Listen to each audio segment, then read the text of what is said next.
Hello, everyone. Thanks for coming to this morning's tutorial session. So this tutorial is going to be about machine learning automated mechanism design, especially for pricing and auctions. And then the tutorial is going to be presented by three very brilliant researchers from Carnegie Mellon. The first one is going to be Nina Balkan. Nina Balkan is also one of my long-term friends, and she is now a professor in machine learning, computer science, and in Carnegie Mellon. She has done lots of interesting work combining machine learning with theoretical computer science. And especially, she has done lots of brilliant work in active learning, semi-supervised learning, and clustering. Okay? Another brilliant professor here is Tuomas Sandhill. And in machine learning and AI, probably recently you heard about his work and his group's work on using theory and algorithm from incomplete information game to come up with the best algorithm in Texas Hold'em poker. Okay, and these algorithms they have is able to beat human professional. Okay. And, but Thomas has lots of other work, including some of the initial work on automated mechanism design, and he also has some very successful companies and applying his research to industry. Okay, and then the third person here is going to be Ellen, and she is a PhD student in Carnegie Mellon. And now I will just give it to Nina Balkan.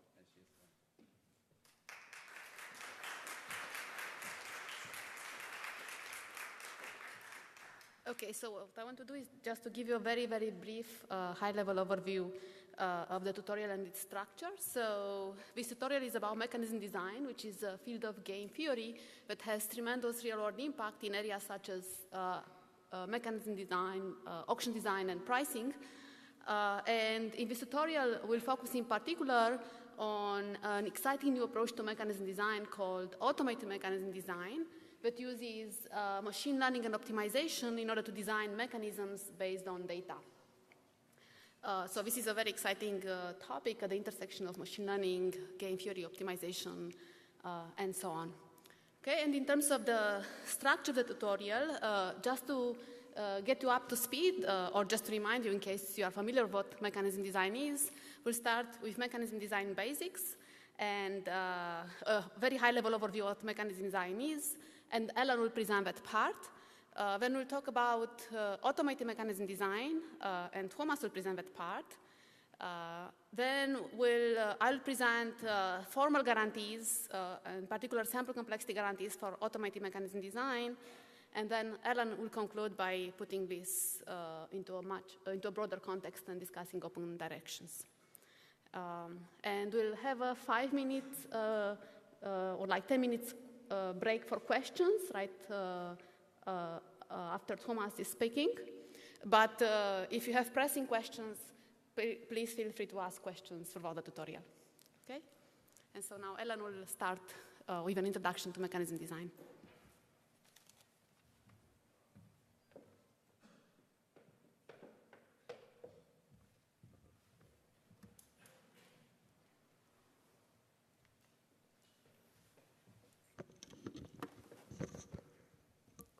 Okay, so like Nina said, mechanism design is a field of game theory with tremendous real-world impact, and it includes areas such as pricing design and auction design.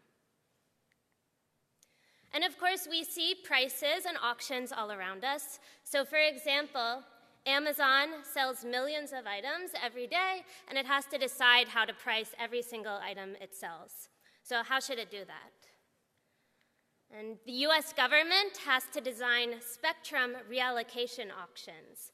So historically, radio waves or radio spectrum has been owned by radio broadcasting companies. But recently, new uses have arisen for radio spectrum, namely wireless broadband. So the US government has had to hold these massive auctions where they buy back the radio spectrum from the broadcasting companies, resell it in an allocation that will hopefully be more efficient. So these radio spectrum auctions are a huge computational challenge and also have a lot of interesting theoretical questions. Sourcing is the process by which corporations acquire goods and services for their operations. And sourcing auctions are really challenging because of complex interactions between preferences, prices, and constraints. And Tuomas, who will speak next, had a company in the past that held these spectrum allocation auctions, and he was moving around billions of dollars.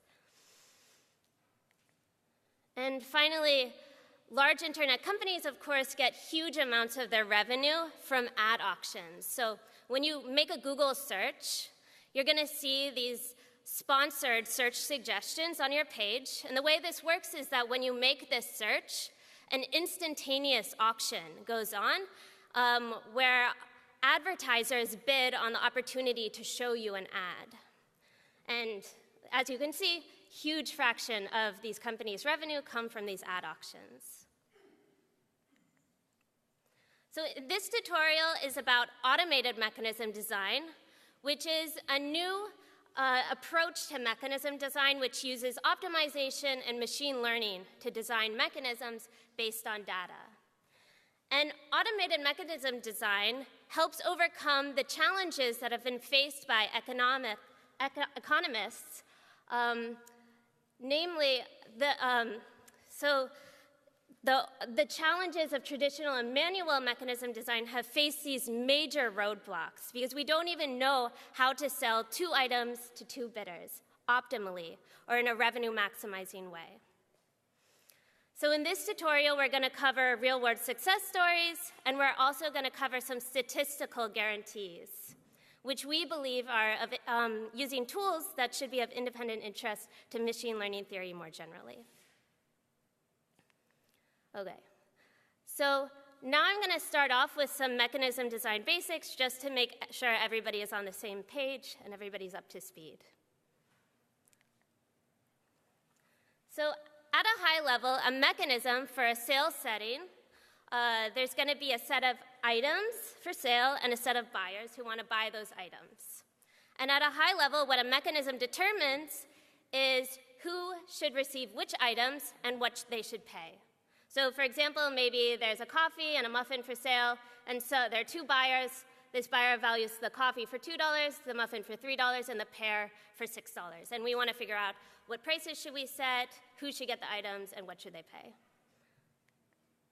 So I'm going to go through a couple examples of some classic mechanisms, starting off with posted price mechanisms. And these are going to sound very familiar because we interact with them every day. So in this mechanism, the mechanism designer sets a price per item. So maybe we set the price of the coffee to be $1.50, the price of the muffin to be $3.50. And the buyers are going to buy the bundle of items that maximize their utility. And utility is defined to be their value for the items minus the price of the items. So for example, this buyer is going to have a utility of 50 cents for the coffee because that's their value minus the price. They're going to have a utility of negative 50 cents for the muffin, and they're going to have a utility for the bundle of the pear at $1 because that's the value minus the price. So they're going to buy the bundle, the coffee and the muffin. That maximizes their utility. Another classic auction is the first price auction. So this, in this auction, the bidders submit bids for some item, some single item. And so maybe the buyer's bids are $9, $7, $6, and $5. And in this auction, the highest bidder is going to win, and they're going to pay their own bid. So it's a first price auction. A similar auction is the second price auction, where this time the highest bidder again wins, but he pays the second highest bid. So in this case, this blue bidder is going to pay $7 because that's the second highest bid. And this auction has many nice qualities that we're going to talk about later on. We can hope to maybe get more revenue from the second price auction by adding a reserve price. So here the auctioneer sets some reserve price R, which is just a real value, and the highest bidder is going to win if their bid is greater than or equal to the reserve price. And they're going to pay this maximum of the second highest bid and the reserve. So for example, if we set the reserve price to be $8, we can get more revenue than we did in just the plain second price auction, because again, the highest bidder is going to win because their value is greater than the reserve, and they're going to pay the maximum of the second highest bid and the reserve, which is $8. So the revenue is going to be $8. But if we set the reserve price too low, then we kind of revert back to the second price auction. So if we set the reserve to be $6, then we get a revenue of $7 because that's the maximum of the second highest price in the reserve. And just as a bit of history, the second price auction was introduced to the economics community by William Vickrey, and it's sometimes referred to as the Vickrey auction. And Vickrey won the Nobel Prize in economics. And one of the reasons we really care about second price auctions is because it maximizes social welfare. It's a mechanism that maximizes social welfare, which is the value of the bidders for the items that they receive. And buyers are incentivized to bid truthfully. And we're going to talk a lot more about incentives in a couple of slides. And since then, many computer scientists have also studied the second price auction in the computer science economics literature. This is just a tiny subset of those papers. Okay, so now that we've seen a few different examples of mechanisms, I want to go over some notation so we can talk about mechanisms slightly more formally. So throughout this talk, there are going to be M items for sale and N buyers. Each buyer, I, is going to have a value, VI of B, for each bundle B. So B is a subset of the M items. And we're going to denote all of buyer I's values for all 2 to the M bundles as this vector. Okay, so for example, maybe there are 2 items for sale. We always assume that all the buyers value the empty set for $0. And maybe he values the coffee for 2, muffin for 3, bundle for 6. So our vector representing all of his valuations is going to be this length 4 vector. So here I've just superimposed his values for these items onto this vector. Okay, so now what exactly is a mechanism for these sales settings using this notation? So a mechanism, which we'll denote as M, is defined by an allocation function and a payment function. And again, an allocation function determines which buyers receive which items, and a payment function determines what they pay. Revenue is the sum of the buyer's payments, and we're going to denote this throughout this talk as revenue sub M of V1 up through Vn. So given their values, what is the revenue of this mechanism? And like I mentioned, sometimes buyers are not incentivized to bid truthfully. So sometimes a mechanism might require buyers to submit bids, which I'll denote as VI tilde, and if the buyers are being strategic, then their bids might not equal their true values. But this brings me to some properties we would like our mechanisms to satisfy. The first of which is incentive compatibility. We would like our mechanisms to be incentive compatible, which means that all buyers are incentivized to bid truthfully. And we would also like our mechanisms to be individually rational, which means the agents have nothing to lose by participating in the mechanism. So no one's going to walk away with negative utility.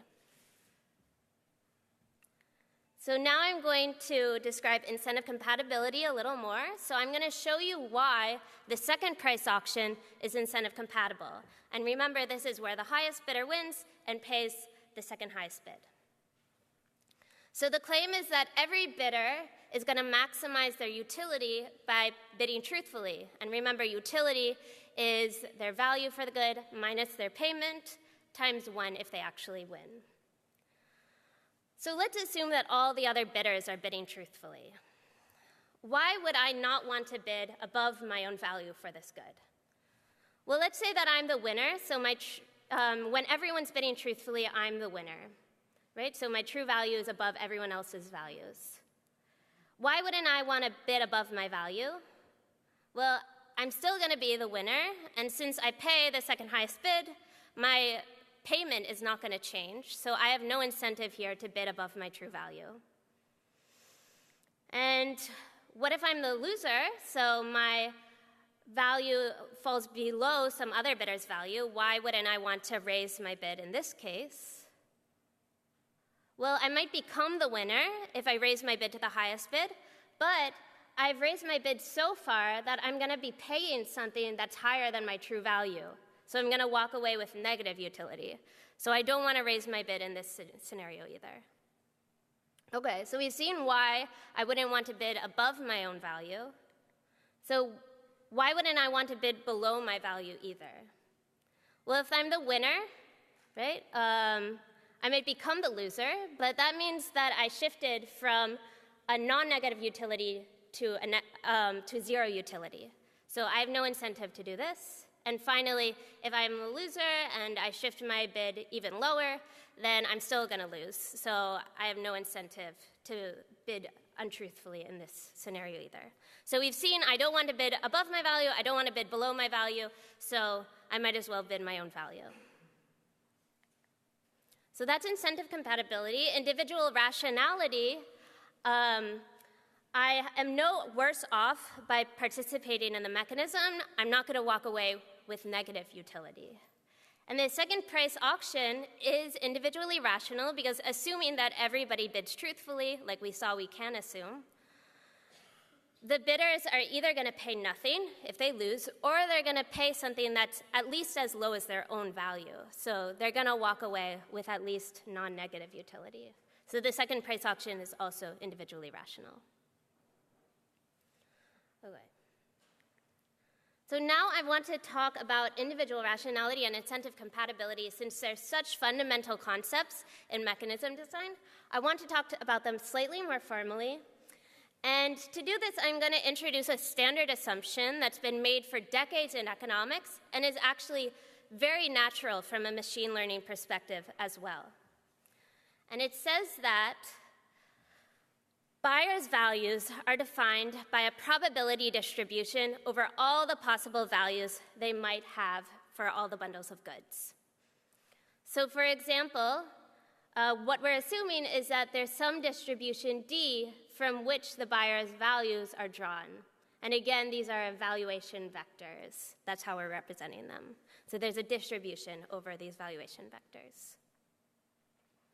Okay. And introducing this assumption allows me to now define 3 different variants on incentive compatibility. So we've got ex ante, ex interim, and ex post incentive compatibility. So let's think about the very beginning of the whole mechanism. So at the very beginning, we can assume that all buyers know the valuation distribution. We can assume that for now. But no values have yet been drawn from this distribution. And mechanism is ex ante incentive compatible if, in expectation over all bidders' values, you're incentivized to bid truthfully. Okay, and now we can move to the next step in the mechanism where we've drawn the bidders' values from this distribution, and every bidder knows their own value, but they don't know anyone else's value yet. So we're at this middle dot. And ex interim incentive compatibility says that in expectation over all the other bidders' values, I'm incentivized to bid truthfully, no matter what my value is. Okay? And finally, we can move to the next step in the mechanism where I know my own value and I know all the other bidders' values. And ex post incentive compatibility says that for every bidder, given all the other bidders' valuations and my own valuations, I'm still incentivized to bid truthfully. And as you can probably imagine, we can similarly define ex ante, ex interim, and ex post individual rationality, but I won't do that right now. And on another historical note, Hurwitz introduced this notion of incentive compatibility. He won the Nobel Prize in economics. And there's kind of a fundamental concept in economics that, kind of waving our hands a little bit, allows us to assume incentive compatibility without loss of generality. And this basically says that if for some mechanism, you start off with some mechanism, and all agents are incentivized to follow some strategy, some fixed strategy, maybe it's not a truthful strategy, but it's some strategy, we can create a new mechanism with the same prices and allocation where agents are incentivized to bid truthfully. And it's pretty simple. We just take their values, their true values, we run it through whatever strategies they use, and then we input those strategic bids into the original mechanism, and we get whatever outcome that mechanism produces. And so, of course, in this mechanism, the buyers are incentivized to bid truthfully. And so kind of colloquially, we could say that the mechanism lies for the agents, so the agents don't have to lie. Yep.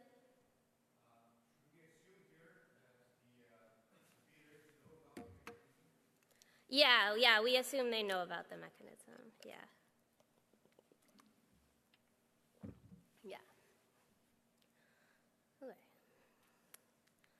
Okay. So now I want to move into revenue maximization. We've seen kind of the fundamentals of mechanism design, and now I'm going to tell you about kind of one of the most beautiful results in mechanism design, which is the optimal single item sales mechanism. So this was discovered by Meyers in 1981.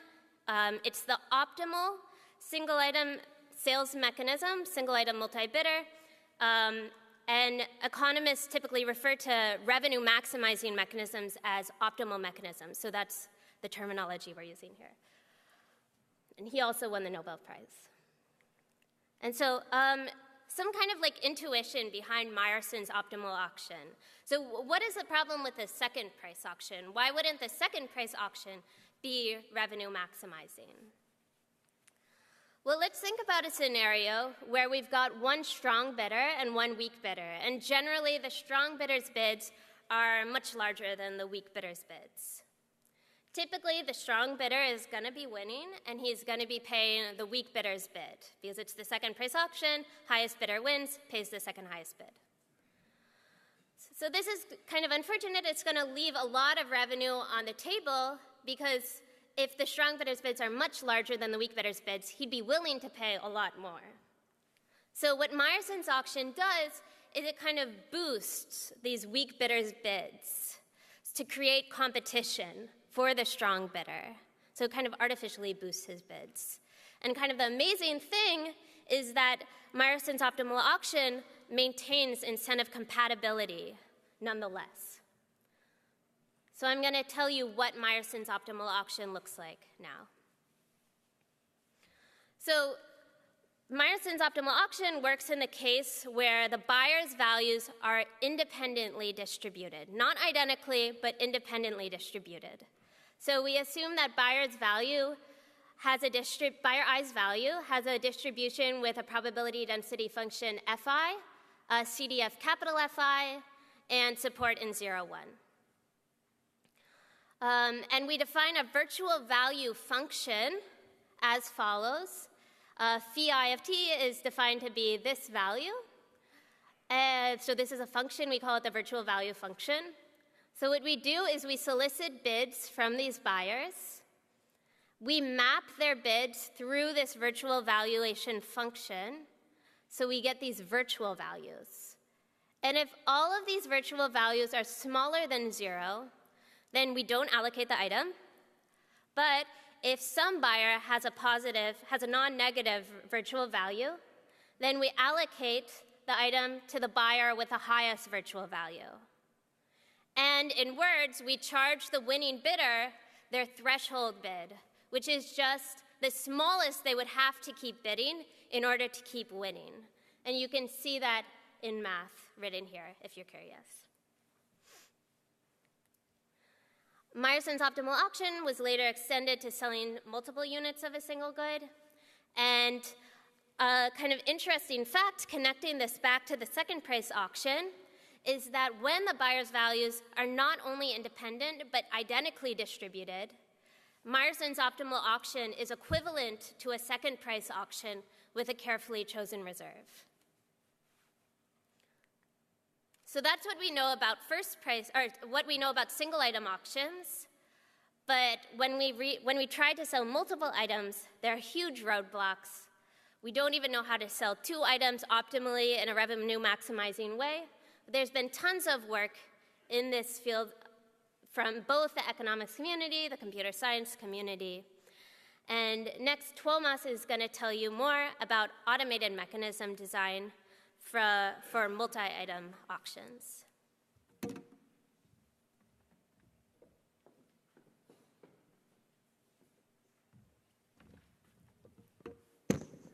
Thanks, Ellen. So as Ellen said, it's kind of amazing that we don't even know how to sell an apple and an orange so as to maximize revenue. And obviously, real-world selling situations get much more complicated because there aren't just an apple and orange, there can be many different things. All right, so that's one of the main motivating scenarios for automated mechanism design. So automated mechanism design is something that my then student Vince Kornitzer and I started doing in 2001. And the idea was that we solve the mechanism design not as a paper and pen exercise, but we actually formulate it as an optimization problem that is solved algorithmically with search algorithms, optimization algorithms, and so on. We built a system for doing that, and the idea is that we create a mechanism for the specific setting at hand rather than a class of settings. And that's possible through the automation because as humans, we always really have to look at the class of settings. We can't possibly have the time to analyze every possible situation in the world and make a custom mechanism for the setting. And I'll give you some examples of this in a moment. But what are the benefits of this? Well, one is that it can lead to greater value of the designer's objective than known mechanisms. One of the main examples throughout this tutorial is greater revenue. When we want to sell things, we often want to maximize revenue, and I'll show you that we can get much higher revenue with these mechanisms. But that's not the only kind of objective you might want to look at. You might want to look at fairness objectives and bundles of different objectives and so on. And when you actually design to the specific class at hand, you might actually be able to do better than you could do for a whole broad class of settings. Secondly, and related to the first point, sometimes this circumvents economic impossibility results. And it always minimizes the pain caused by them. And what do I mean here? Well, there are seminal impossibility results in mechanism design coming from economics that say that in a certain class of situations, nothing works. And let me give you one example, maybe the most famous example.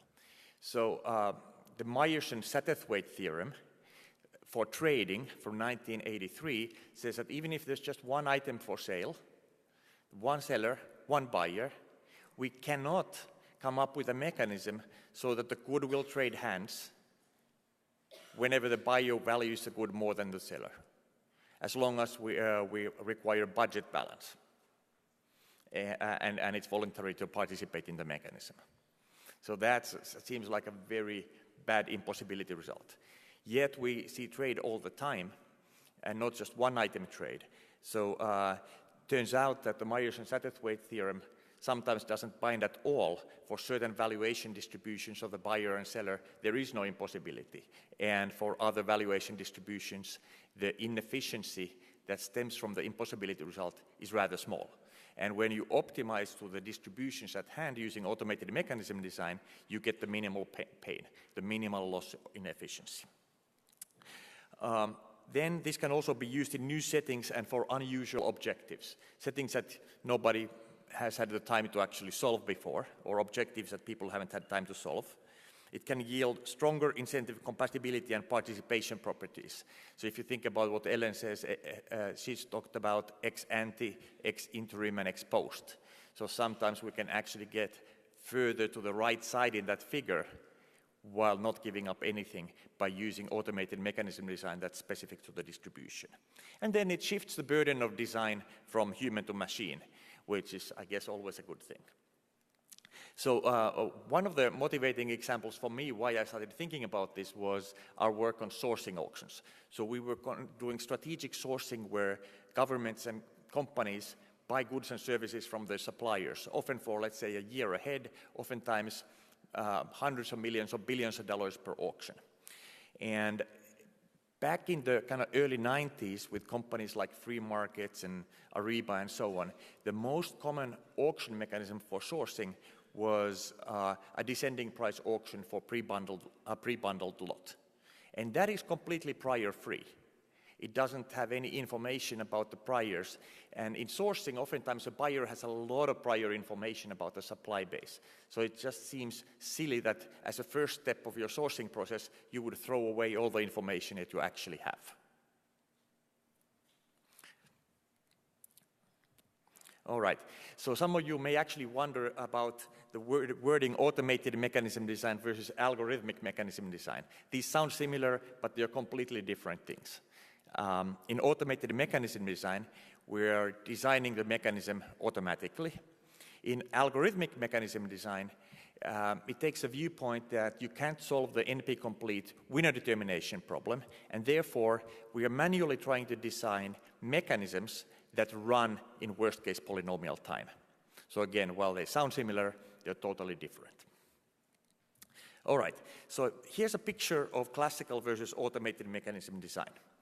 So in the classical approach, you prove general theorems, possibility results and impossibility results. So for example, you might say, okay, for this class of setting, this mechanism accomplishes properties X.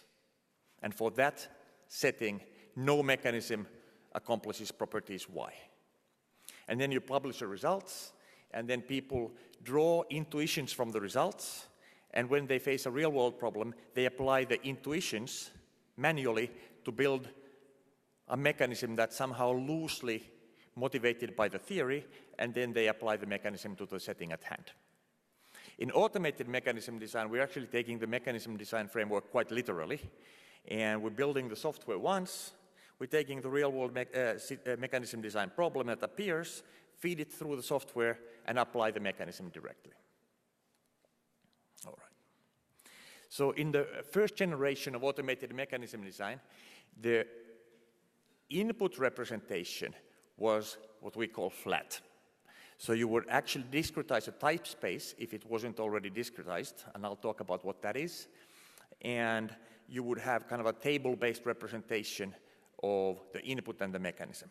So now I'm going to run by you what that was, but realize that we're going to get into some smarter things later, so don't walk away from the tutorial just by seeing this. So an instance of the automated mechanism design problem is given by a set of possible outcomes. These are the choices that we can choose among. And the outcomes can include allocations and payments. Then there's a set of agents, and for each agent, we have a set of possible types. The types characterize the agent's preferences. Then there's a probability distribution over these types. In general, this can be a joint distribution also, but the hardness results that I'm going to present in 2 slides actually apply even if you have a separate probability distribution for each agent. And then there's a utility function that converts the outcome and the type to a utility, a real valued utility. So if you like to think about it the other way around, you might think that, okay, we don't know the agent's utilities, then the type is really like an index to the utility function. It talks about which utility function the agent might have. And then we have a distribution over those types. So we know some distribution over the agent's preferences, but we don't know exactly the agent's preferences. Then there's an objective function. What are we trying to accomplish with our mechanism? This gives a value for each outcome for each combination of the agent's types. For example, it might be payment maximization. We want to maximize expected revenue. But it can be other things also, like maximizing welfare, trying to allocate the goods so that the buyers in aggregate have maximum value from the goods, or some combination of thereof. Or it could be fairness, etc., etc. Then there's restrictions on the mechanism. First of all, are side payments allowed? In some situations, side payments aren't allowed, for example, in voting. In other settings, like selling settings, money is allowed. Is randomization over outcomes allowed? It turns out that the optimal single item auction, by which when we say optimal auction, we mean revenue maximizing. In the single item setting, there's no power to randomization. The optimal auction is deterministic. But already when you have 2 items, the optimal auction is actually randomized in general. But we still might want to have deterministic mechanisms because they're easier to understand and there's kind of less variance and so forth. And actually there are very few, if any, real-world mechanisms that are fielded that are randomized. Then what concept of manipulability is used? What incentive compatibility notion? Are we talking about ex ante, ex interim, or ex post? And what participation constraint is used? Participation just means that we are motivating the agents to participate. And what could those constraints be? Well, one is none. We don't have to motivate them because somehow they have to participate. Well, let's say in a voting situation. Well, if you're in the you're a citizen, you know, the president is going to be your president no matter what you voted. So it's not a choice as to whether you're in or out. Or it might be ex interim or ex post. Oftentimes in auctions and exchanges, you have to motivate people to participate because they have the option of not participating. All right, what's the output then? The output is a mechanism. And again, here we were in a table-based world. A mechanism maps combinations of agents reveal types to outcomes. So combination means one type per agent. So whatever their reported types ended up being, that maps to an outcome. And a randomized mechanism maps, of course, to a probability distribution over outcomes. And also, the mechanism specifies the payments in cases where payments are allowed. What are the properties of the mechanism? Well, it's non-manipulable according to the given incentive compatibility constraint type. It satisfies the given participation constraint type, and it maximizes the expectation of the objective function. Okay. So this, of course, sounds great. Hey, now we don't have to do anything by hand, but computational complexity is a big problem here. And before we get to that, let me actually give you a motivating example why this might be a good idea. So there's this famous impossibility result called the Satterthwaite theorem, Hibbert-Satterthwaite theorem actually, that says that if you are in a voting setting and you have at least 3 candidates, the only dominant strategy incentive compatible mechanisms are dictatorial. Now, that sounds like a sweeping impossibility, but there are actually islands of possibility in that space. So let me give you an example. So now, these x's on that slide, these are type vectors. In each type vector, there's one type for each agent, all right? So there's an island within that space called quasi-linear preferences, where there are actually mechanisms that do work. So if we have our probability distribution sitting completely on that island, we are circumventing the impossibility result completely. And by the way, this wasn't discovered by automated mechanism design. This was known much before that. So we have possibility in that island. Then, if we think about the impossibility result, there might be some sort of a red distribution where the impossibility result really does bite, and we have impossibility. There might be this blue distribution, which is outside the known manual possibility island, but it still has possibility. And there might be this blue island here, which is a totally new island, where you have possibility. It was just not known. All right, so let's talk about complexity. The following 4 objectives, any one of them is NP complete to design the mechanism for, even if there's just one buyer, just one agent, and even if we want to just design a deterministic mechanism, or in particular because we want to design a deterministic mechanism. The first one is maximizing social welfare, which is the sum of the agent's values over the allocations in a world where no payments are possible. Turns out that in a world where payments are possible, there's a mechanism that does this, and that's known, and I'll talk about that in a second. Second, maximizing the designer's utility over outcomes in a world where there are no payments. Or maximizing a general objective, even just a linear one, that doesn't regard payments, even when payments are possible. And fourth, expected revenue. And for the purposes of this tutorial, that's the one where we are mostly interested in. We are trying to design revenue maximizing multi-item mechanisms. So that's NP complete if you want to design a deterministic mechanism. And what that actually starts to tell us, that maybe it's not a coincidence that the literature of manual mechanism design has gotten completely stuck in multi-item revenue maximization. Nobody knows even how to sell 2 items. This is saying that, well, the problem is NP complete. So maybe there's a reason. Maybe there can't be a concise characterization of the mechanism unless P is equal to NP, or unless the characterization itself can make reference to solving NP-complete problems, like now solve that, now solve that, now solve that, and so forth. But it can't be kind of an analytical characterization like the Meyers auction. Now, these are in polynomial time if you allow designing of randomized mechanisms and you have a constant number of agents. Then it's just a constant size LP, and you can solve that with linear programming. All right, so that was for the table-based representation, and it has also a problem with the input.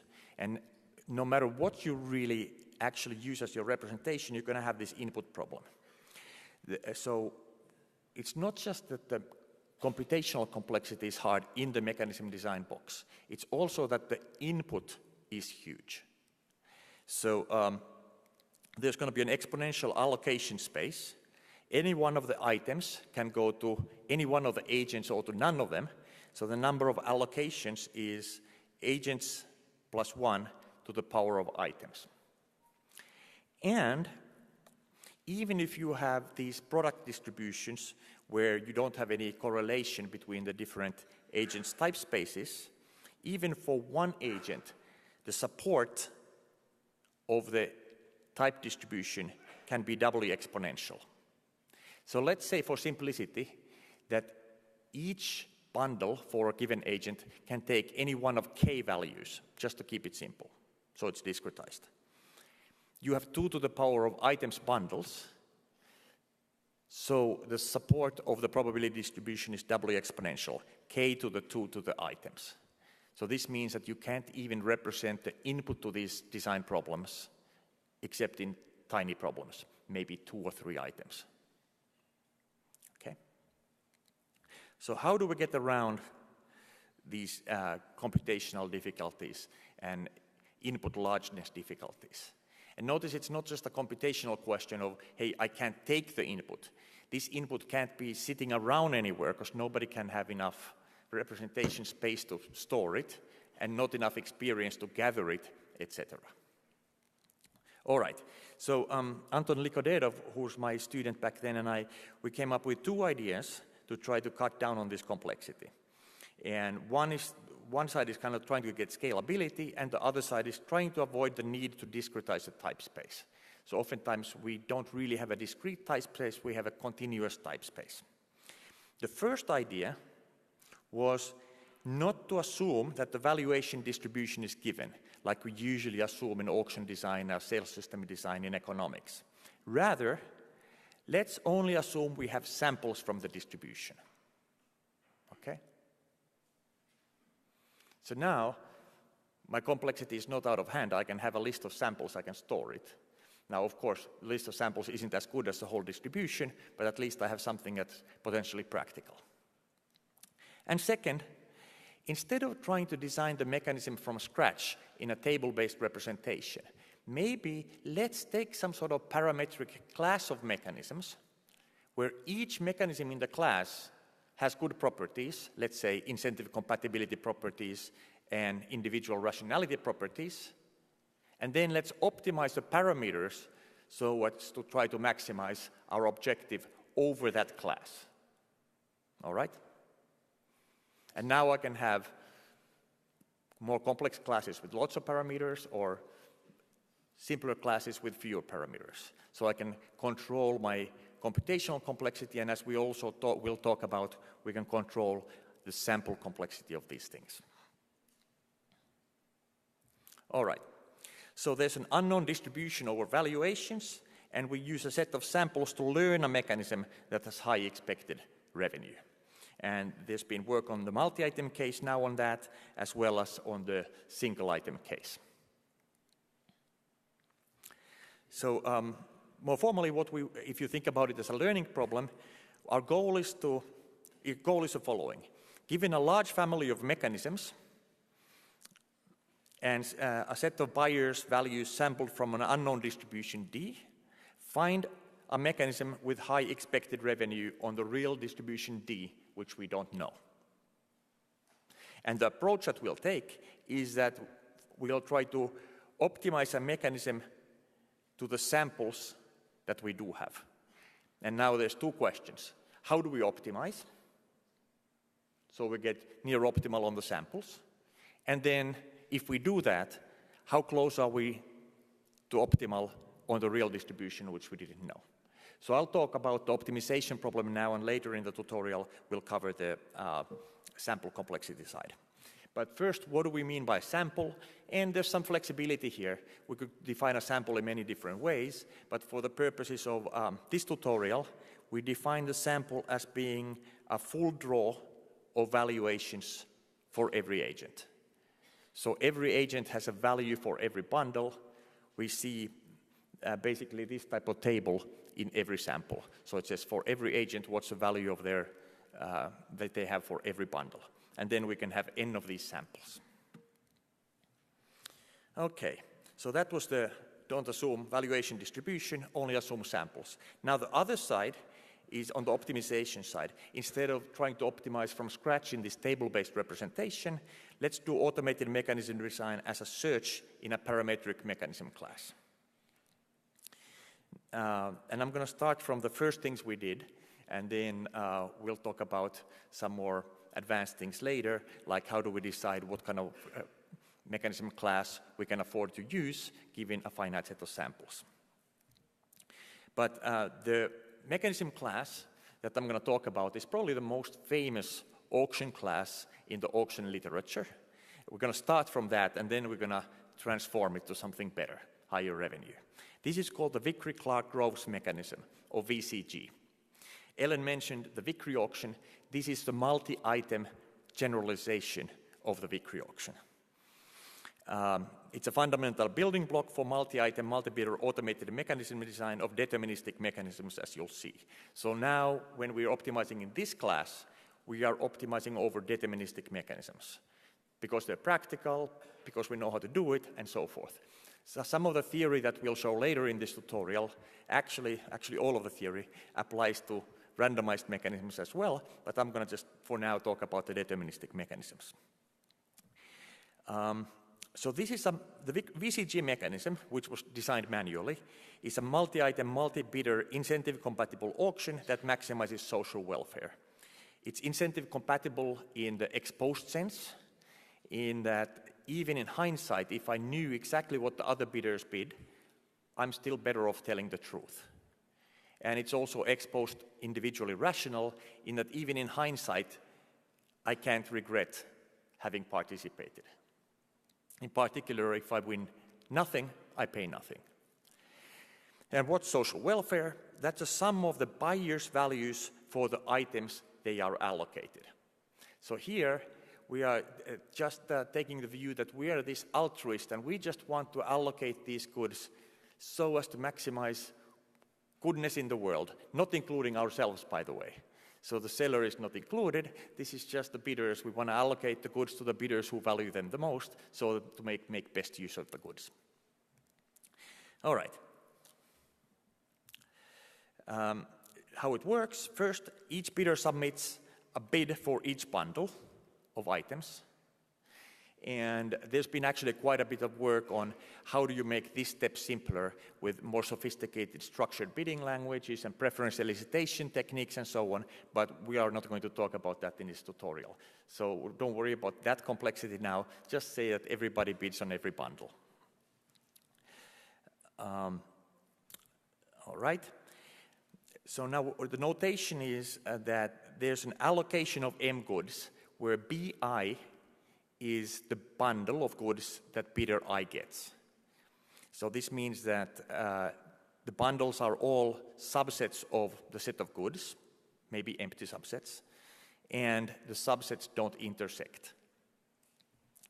The social welfare is the sum of the bidder's values, where each bidder's value is the value the bidder gets for the bundle that they got, so VIBI. And we'll call that SW for short, for social welfare. Then B star, we'll call B star the optimal welfare. So this is the B star is the allocation that maximizes social welfare. So now if you look on the right, here's an example. We have two bidders, 1 and 2. We have 2 items, coffee and a muffin, and we have the values shown in black. So bidder 1's value for item 1 is $1 and so forth. Now the optimal allocation, if you eyeball that for a second, is to allocate both goods to bidder 1, because you get 2.5, and nothing to bidder 2. And you can convince yourself that there's no way to get higher social welfare than 2.5. All right?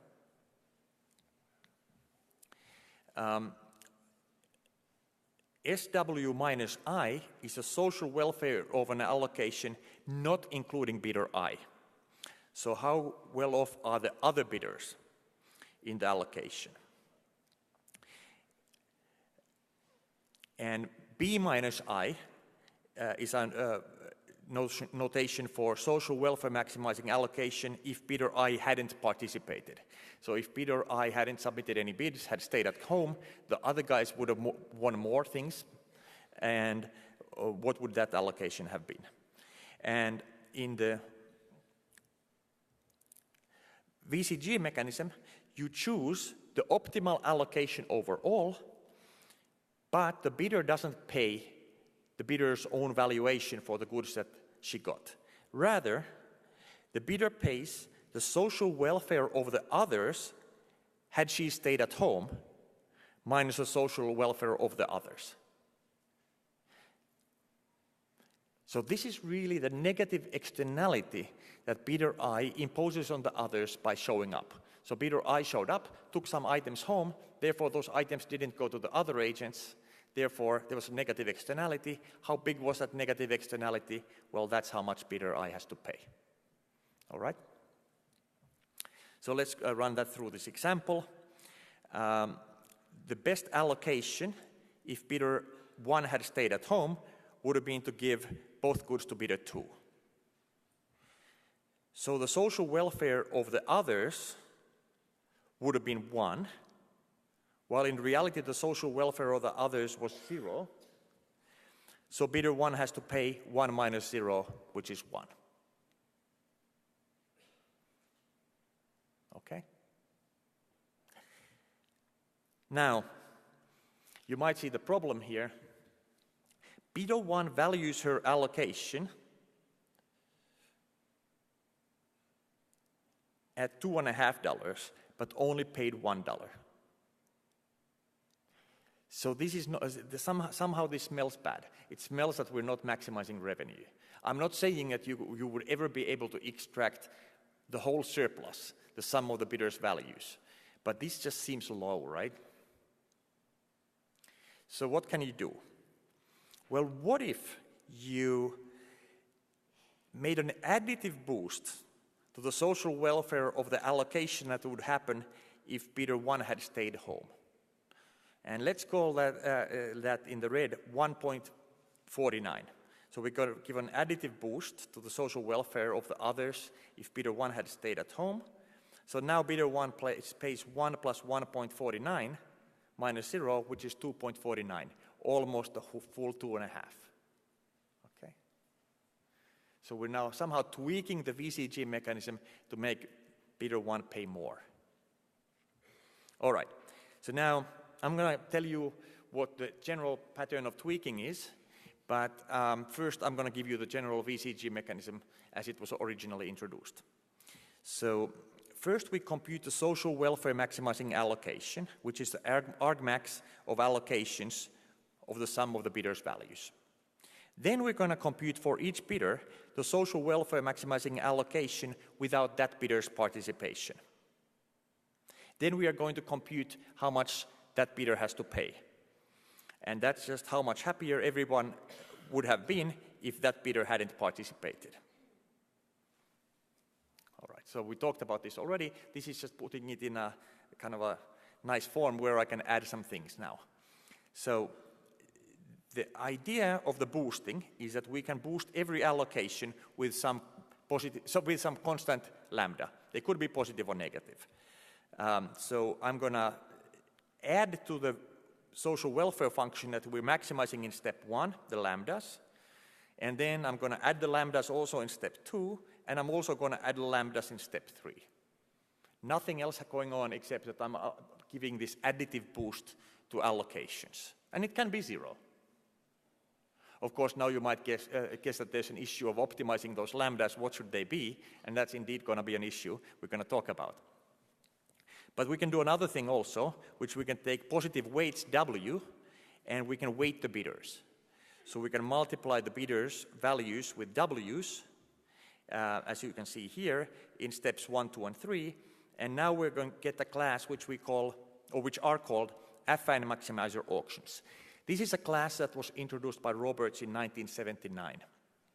And this class is still incentive compatible, ex post. So we are free to make any of these changes, and we're not going to violate incentive compatibility. And also individual rationality is maintained.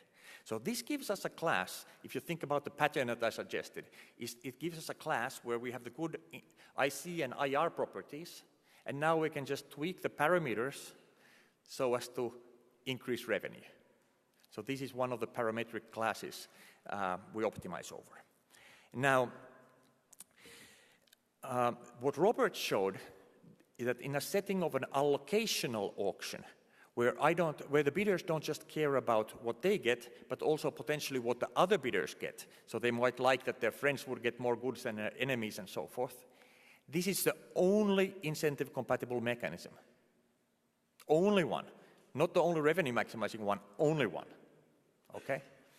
Now, and so in a combinatorial auction setting, it's not quite the only one. There are other things. But Lavi Muolem and Nissan have a paper that show it in a certain sense under an additional non-bossiness assumption and a scale-free assumption. These are the only mechanisms even for combinatorial auctions. So that's an additional motivation why we look at this. All right. Virtual valuation combinatorial auctions is a class that we introduced with Anton Likodedov. It's like the affine maximizer auctions, except with a restricted boosting space. So each lambda is replaced by the sum of the bidders of a bidder-specific lambda of the bundle at hand. So now we have a somewhat restricted lambda space to optimize over. And again, steps 1, 2, and 3 are the same. All right, so now let's talk about computational considerations here. Downsides, expected revenue is not convex in the parameters. And there's no polynomial time algorithm capable of determining for a given set of valuations whether one parameter vector is better than another, unless p is equal to np. On the positive side, for any given valuation vector, the revenue has only one maximum in any parameter, and the expected revenue is continuous and almost everywhere differentiable. So that gives us kind of two algorithm families we could think about. One is grid search, and the other is kind of some sort of hill climbing. For example, starting from VCG and then hill climbing in the parameter space. In either method, we evaluate how well we are doing by taking samples from the distribution and evaluating the revenue at that parameter vector. Okay, so the first algorithm is AMA star. It's iterated grid search in the AMA parameter space, the affine maximizer auction parameter space, with the grid tightened and recentered around the best grid point in the previous iteration. VVCA is the similar kind of search, but now in the VVCA parameter space. Of course, the grid search is not scalable to large problems due to the cursor dimensionality. And what we saw is overfitting already on the third iteration. So we were actually getting better and better on the samples, but we were getting worse on the real distribution. So that is actually one of the motivating practical things we saw that motivates the learning theory that we'll talk about later. And then the basic local AMA search starts at the VCG and then runs gradient ascent in AMA parameter space. We were running Fletcher-Reeves conjugate gradient ascent, but there's nothing magical about that choice. All right. Now, one more thing here on the optimization side is that can we somehow reduce the complexity by selecting the gradient ascent direction using economic insights? And the high level idea here is that if bidder I pays in an allocation much less than her value in the allocation, she should pay more.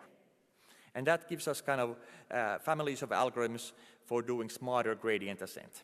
And here's one of the algorithms for optimizing the affine maximizer auction parameters. First, we sample the valuations from the prior distribution. Then we start at the VCG. So all the weights are ones, all the boosts are zeros. Then for every sample point that we draw from the prior, we compute the revenue loss of the winning allocation. The revenue loss from a bidder is the difference between the bidder's valuation and her payment. And the revenue loss is the sum of the bidder's revenue losses. And the revenue loss of an allocation, then, is the sum of the revenue losses of the samples associated with the allocation.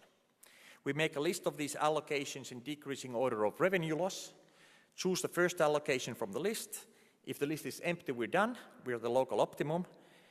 Otherwise, we run gradient ascent now in the mu, or that's the weight, W that we had before, and lambda A subspace of the AMA parameter space. So now we got two parameters to optimize over, which we can run quickly. And if the value didn't change for either parameter, then we're at the local optimum with respect to that, and we move to the next allocation to step 5. Otherwise, we move back to step 3. All right.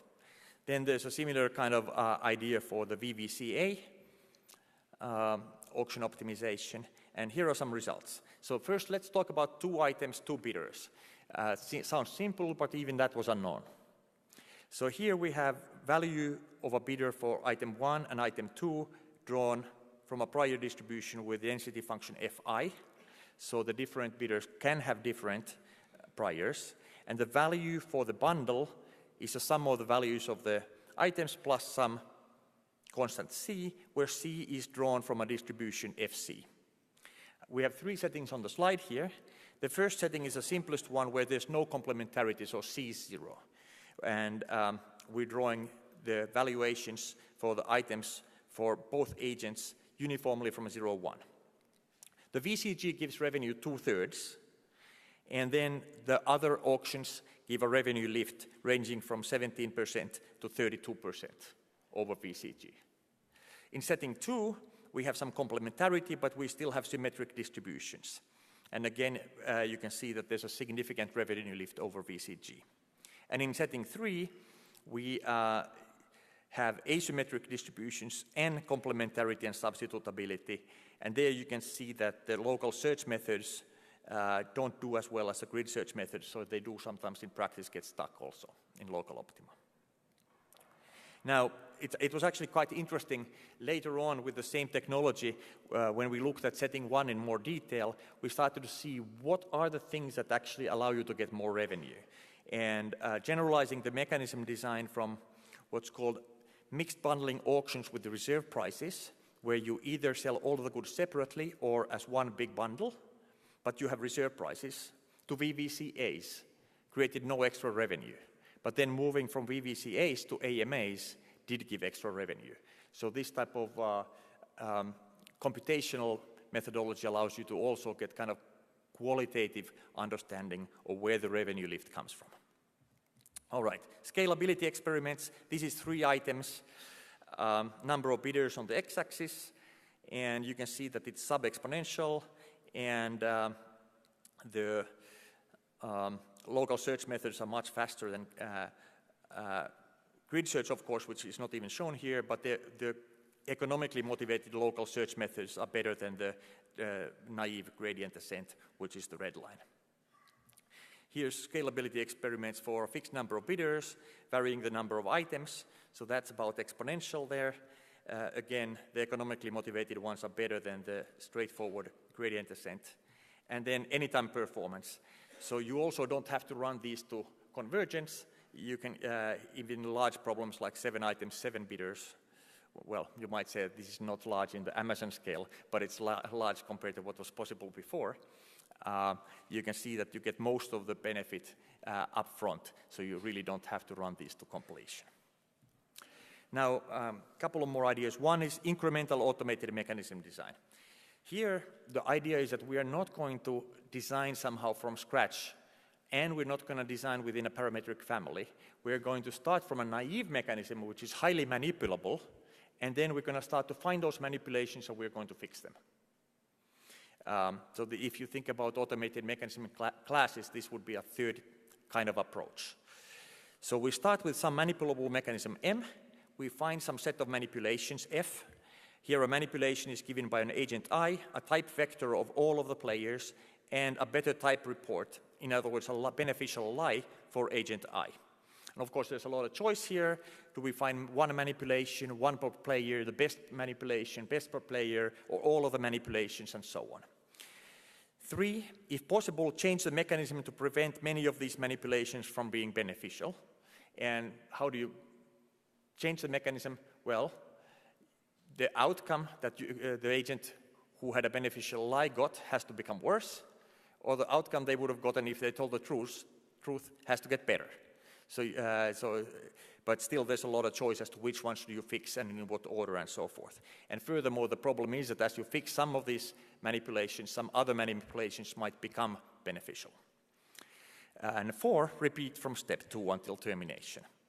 And there are many instantiations. In the paper we had a couple. One of them reinvented the VCG starting from just the first price auction.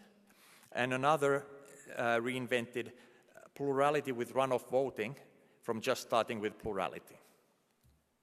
All right. And now the newest in incremental automated mechanism design nowadays is surprisingly, or maybe not surprisingly, deep learning. And this is work by David Parks and his colleagues. The idea here is that we are going to get feedback from samples, revenue, and each bidder's regret. In a given mechanism, how much did the bidder regret having done what they did compared to having done what would have been the best in hindsight? They have a fully connected multi-layer feed-forward neural networks that learns near-optimal, near-incentive compatible auctions. And here's one example from the paper. There are other structures as well. So here we have the additive case where there's no complementarity or substitutability in the preferences. We have the bids for each player for each item here as input, and then as output we have the allocation probabilities of the items to those bidders. We also have a payment network here that takes the same input but has the payments of the different players as output. And how they learn in this, they actually put into the learning objective the revenue, but also penalizing the regret and penalizing non-individual rationality. And then they use generalized Lagrangian optimization to optimize the network so that it becomes almost incentive compatible, almost individually rational, and high revenue. And they have several results in the paper, but here is one where they reinvented an optimal mechanism by Manelli and Vincent from JET 06. Now, automated mechanism design isn't just for sales mechanisms, it's also been used for combinatorial public goods. We did it a little bit also in real-world industrial sourcing, although most of our sourcing auctions we didn't use it for. Divorce settlement mechanisms, turns out that sometimes you have to burn some of the goods, and that's actually part of the optimal mechanism. Facility location problems, and that's also for product portfolio generation. Reputation and recommender systems, Jurka and Faltings have done a lot of work on that. school choice and other mechanisms without money, assignment mechanisms, and so on. I wanted to just put this up here just to show you that automated mechanism design isn't just for revenue maximization, but the rest of this tutorial is just for the revenue maximization. And maybe this, if you want, this would be a good time to take a 5-minute break for questions.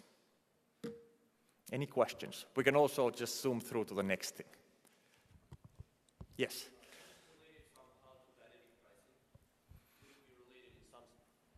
So my question was, could it be related somehow to dynamic pricing? You know, in mobile application settings, mobile games, they somehow figure out the price that will maximize in general, the revenue over some period of time, the revenue of a mobile application. So that's good. So if the setting is static, turns out that there's no benefit to dynamic mechanisms by the revelation principle.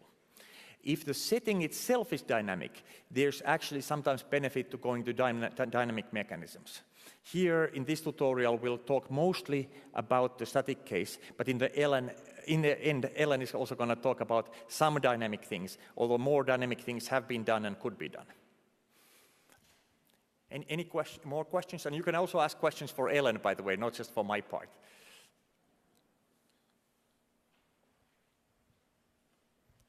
Maybe there is a chicken-egg situation here when you don't have the incentive compatibility in your original auction, and so you cannot have, in a production setting, you cannot have a sample from that, but you want to design an optimal and also an incentive-compatible mechanism.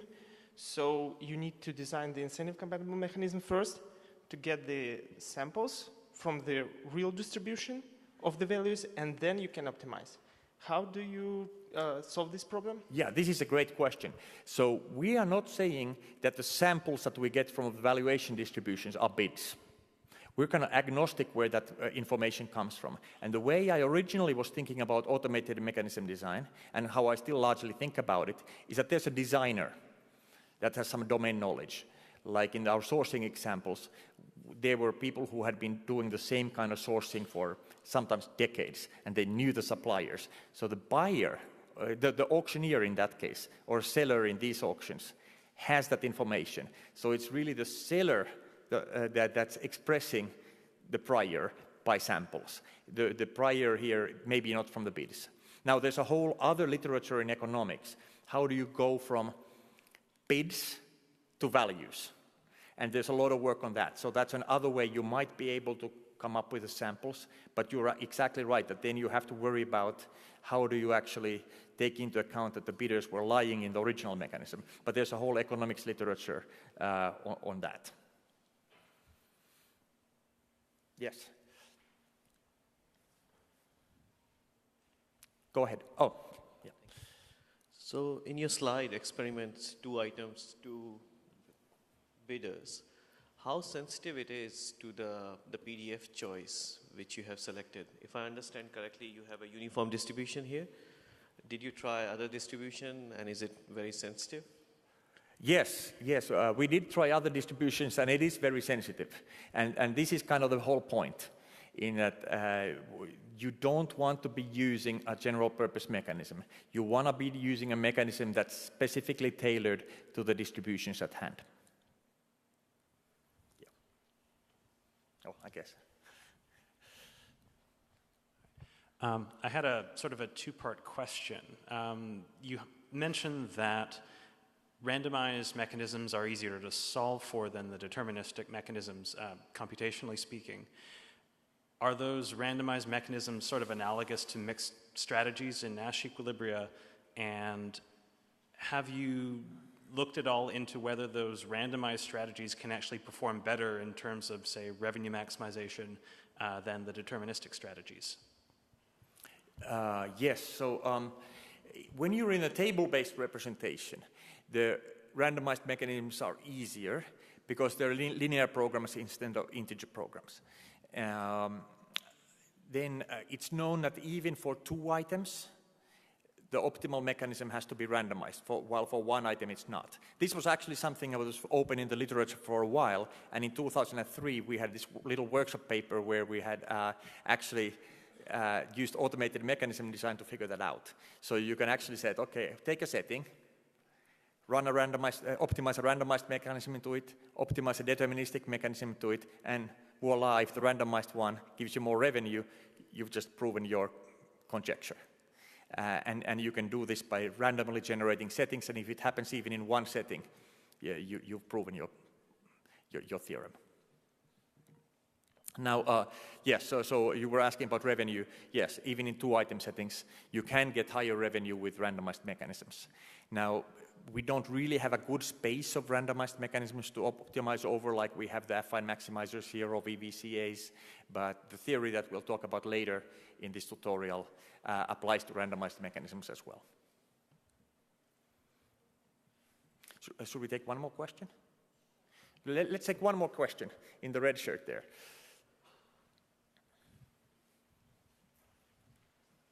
Thank you for the talk. I heard Helen mention that carefully chosen reserve prices can actually substitute for complicated auction logic in one-item auction. So does it hold in multi-item auction that you can basically learn reserve prices for each participant, for each bundle, for example? Oh, okay, good question. So now, to keep this lively, I'm going to say that your assumption is false. Thank you. So this is a common misunderstanding that in one-item auctions, you can actually get optimal mechanism with reserve prices. That is true only if you have a symmetric distribution. Then the optimal mechanism is a victory auction with an optimally set reserve price. But when you have different priors, it's not the case. So even in the single item setting, you benefit from doing other things than reserve pricing. And here, reserve pricing doesn't have the full power. And we showed, for example, that even if you combine reserve prices with mixed bundling auctions, and then even if you go from there to the more general class of VCAs, that doesn't give you full power. You have to go beyond that. AMAs have even more revenue than that. Thank you.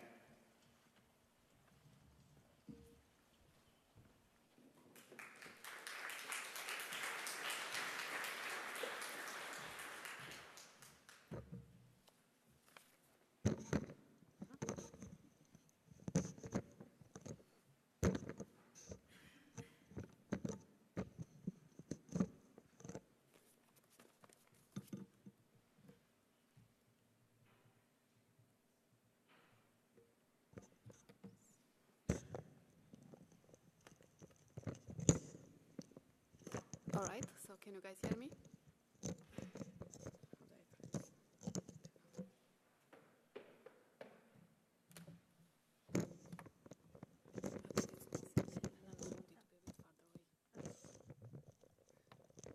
Can you hear me, please? I'm not as tall as Thomas. Just want it a bit farther away, not close to me. I want it a bit farther away. Okay, great.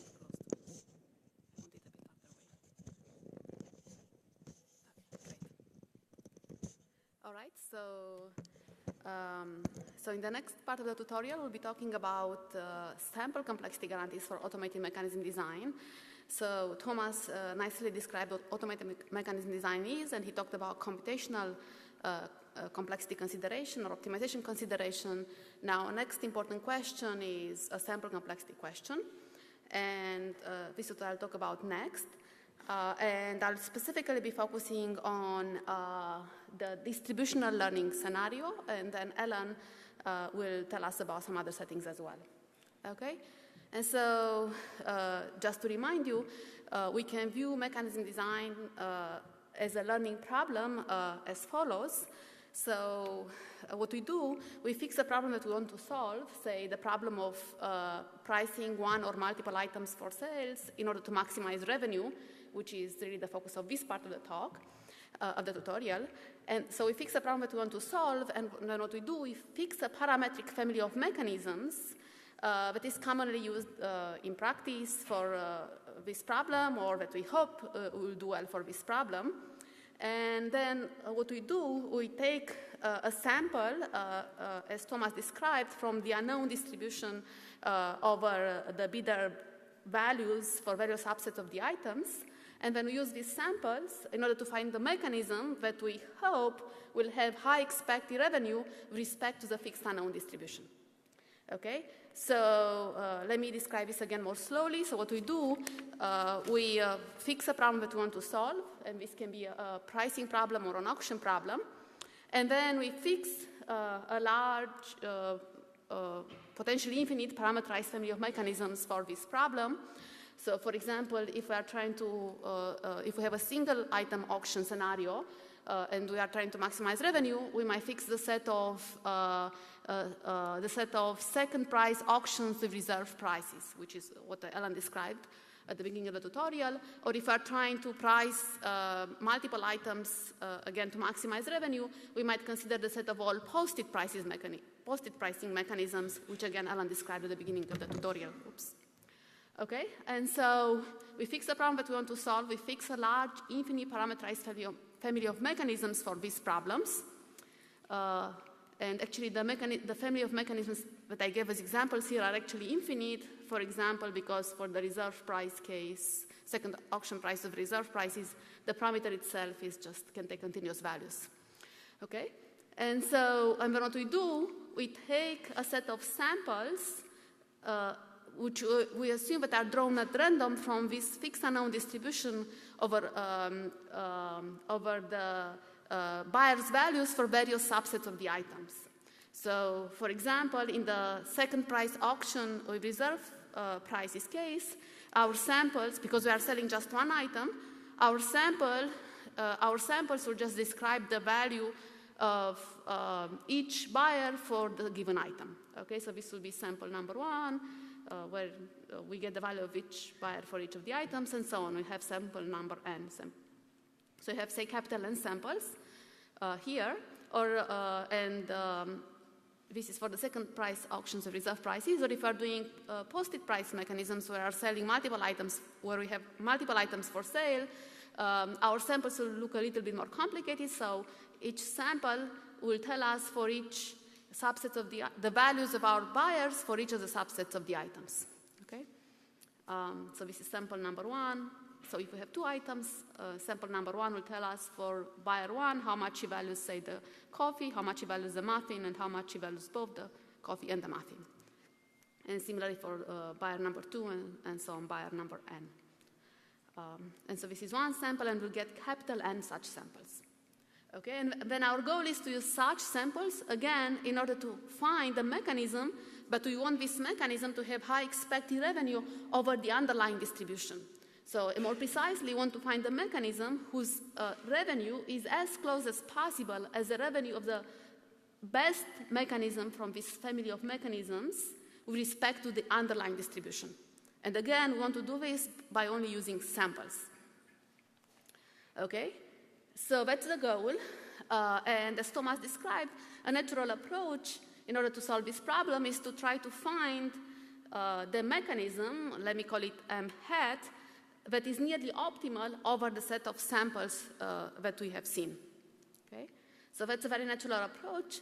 But of course, a key question is if this mechanism that does very well over the training set of samples that we have seen will actually have high expected revenue with respect to the underlying distribution.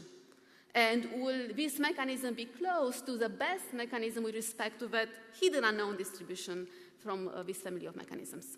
Okay, so that's a key question. And right, so for example, for the case of second price auctions of reserve prices, well, we know that the reserve price that we picked has good, the mechanism that we picked does well over the training set of examples, has high revenue on average over the training set of examples because we've chosen it to do so. But of course, the key question is, will it have high revenue on a new random sample from the same underlying distribution? Will it have high expected revenue on a new random sample? Okay, so that's a key question. And of course, the answer to this question will depend on how many training samples we've seen in the training set.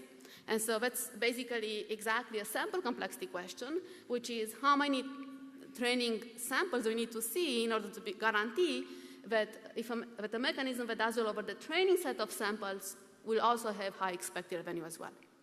Okay, and this is exactly where learning theory, so these are the types of questions we always study in machine learning theory in particular, and so it's very natural to try to use techniques from learning theory in order to address this question.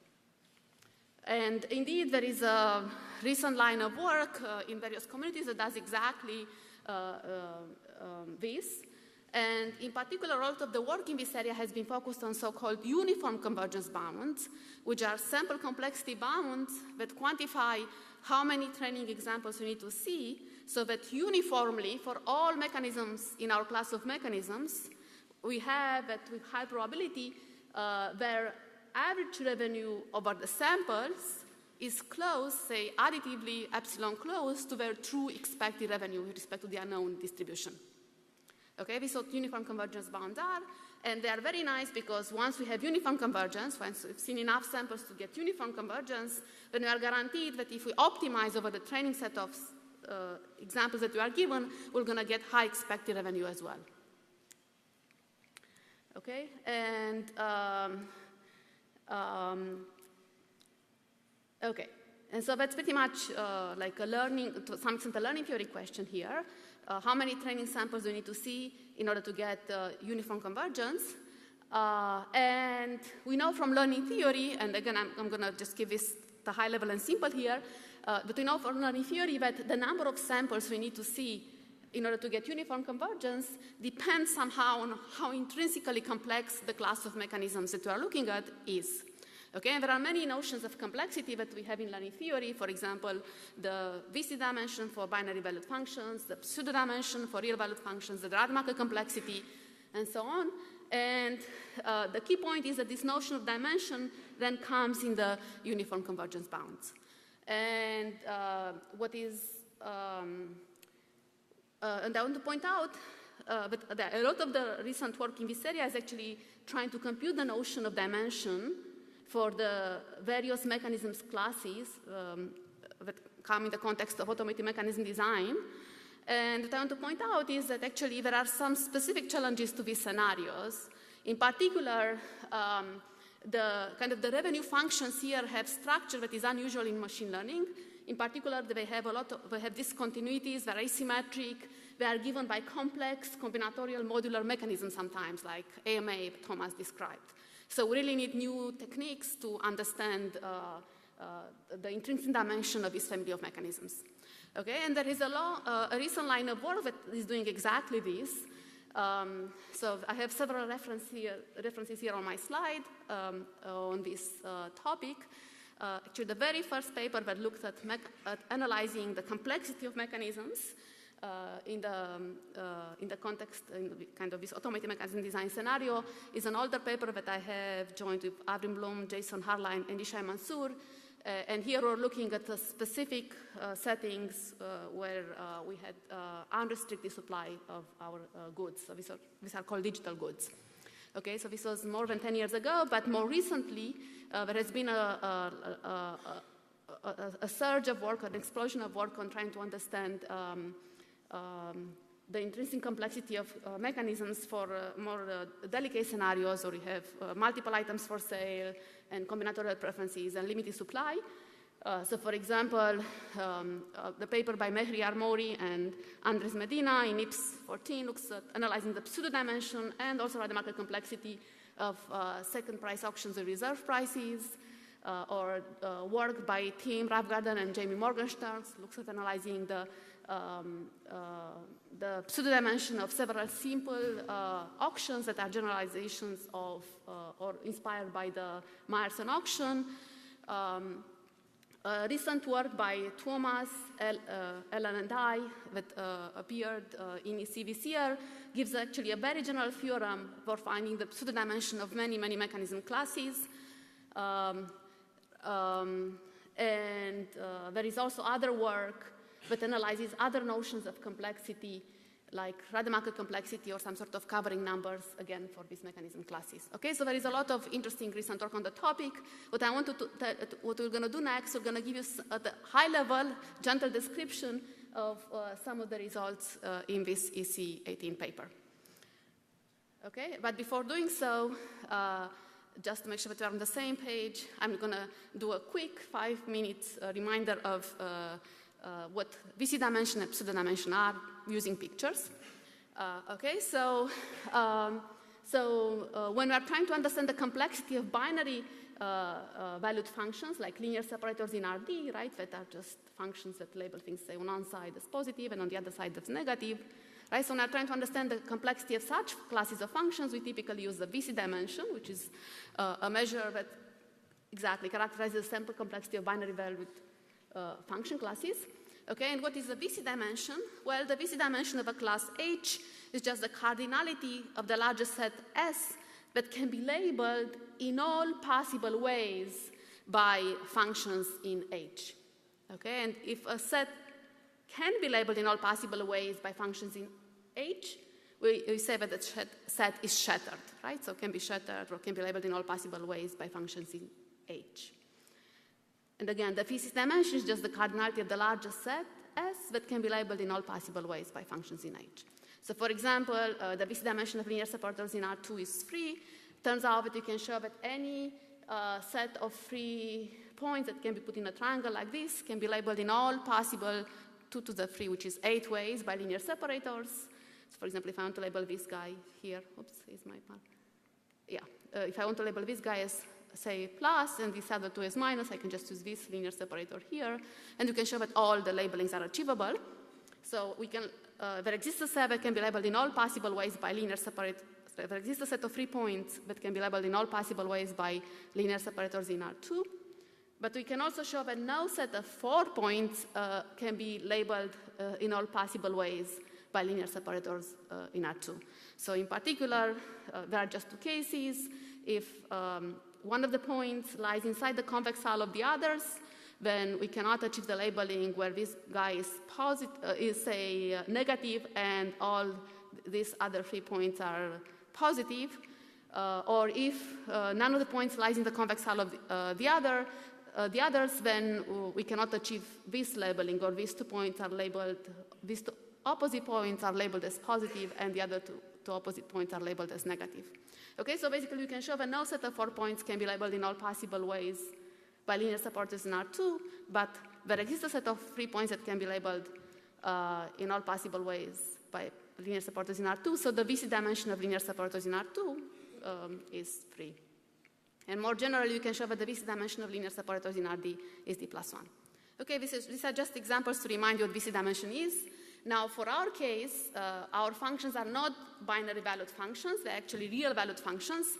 So we need a measure of complexity that is tailored to real valued functions. And the measure of complexity that we're going to talk about in this tutorial is the pseudo-dimension, the so-called pseudo-dimension of a class of functions, which is really just the natural analog of VC dimension, is the natural extension of VC dimension to the case of real valued functions. Okay, and what is the pseudo-dimension of a class of functions F? Well, it's just the cardinality of the largest set of points that can be shattered in a real value sense with functions from our class. Okay, so more specifically, the pseudo-dimension of a class of functions F is just the cardinality of the largest set S of points, x1, x2, xn, along with thresholds y1, y2, yn, such that all 2 to the n above and below patterns can be achieved by functions in F. So just to give an example, so for example, if n equals 2, what do I mean by above and below pattern here? If n equals 2, we would need, in order to be able to say that we shatter 2 points by these functions in our class, we need to show that there exist points x1, x2, and threshold values y1 and y2, such that all 4 above and below patterns can be achieved. By this I mean there exists a function f1 that achieves a below pattern, which means that f1 on the point x1 is strictly smaller than y1, and f1 on x2 is strictly smaller than y2. There's also a function f2 that achieves the above and below pattern, which means that f2 of x1 is greater than y1, and f2 of x2 is smaller than y2. There exists a function f3 that achieves the below and above pattern, and finally there exists a function f4 that achieves the above pattern. Okay, so this just means, so again, the pseudo-dimension of a class of real valued functions F is just the cardinality of the largest set that can be shattered in a real value sense by functions in F. And if you think about it, actually, equivalently, the pseudo-dimension of a class of functions F is just the VC dimension of the below the graph function, where what we do, we just add y as an additional feature to the example x, and then the value of the function is just the sine of f of x minus y. So any point below the graph of the function will be labeled as positive, and any point above the graph of the function will be labeled as negative. So it's just very natural.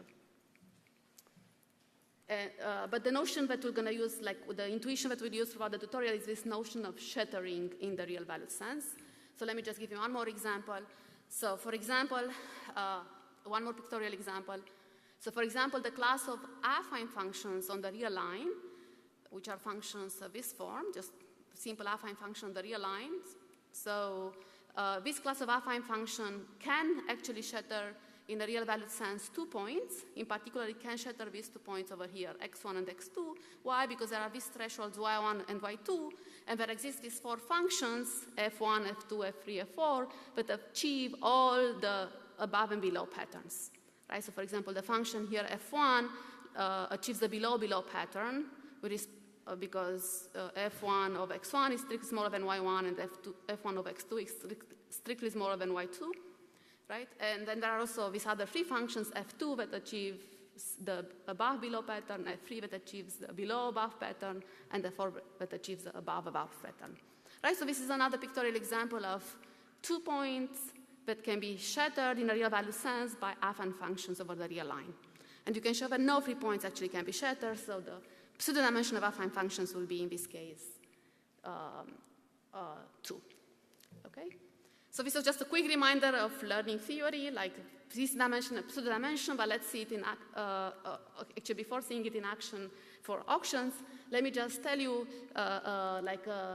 how this pseudo-dimension is used to then get uniform convergence bounds, which are the type of bounds we are after. So what are uniform convergence bounds? Are simply bounds that of this form. So they are bounds that tell us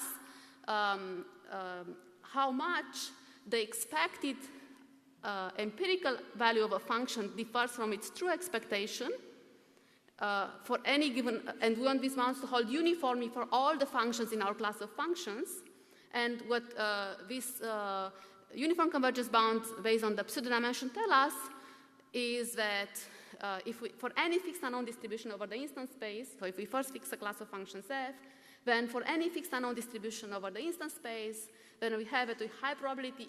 If we then draw a random sample x1, x2, xn, capital N here is the number of samples, then with high probability at least 1 minus delta over the draw of this training sample, we have it uniformly for all functions in the class where empirical average deviates from the true average by no more than this term here, which is roughly square root of the pseudo-dimension of the class of functions over the number of samples. Okay, so this deviation can be upper bounded by the square root of the pseudo-dimension of the class of functions over the number of samples. Okay, so the simpler so one way to think about it is that the simpler the class of function is, the less samples we need to get this deviation to be small. Okay, and so this is a classic result, uniform convergence result based on the pseudo-dimension. Okay, and this is a classic result from learning theory. And so now going back to our mechanism design context, I want to show you how we can actually compute the pseudo-dimension of certain classes of functions, of mechanism classes that come from automated mechanism design. Okay, and what I'm going to do, I'm going to show you an example. I'm going to show a high-level sketch of a proof for a simple example for the case of second price auctions with reserve prices. And then I'm going to state a very general theorem that applies to all sorts of mechanisms. Okay, so going back to mechanisms, so let's assume that we are doing, we just have one item for sale, and we have multiple bidder scenario, and we are thinking about the class of auctions that are second price auctions with reserve prices.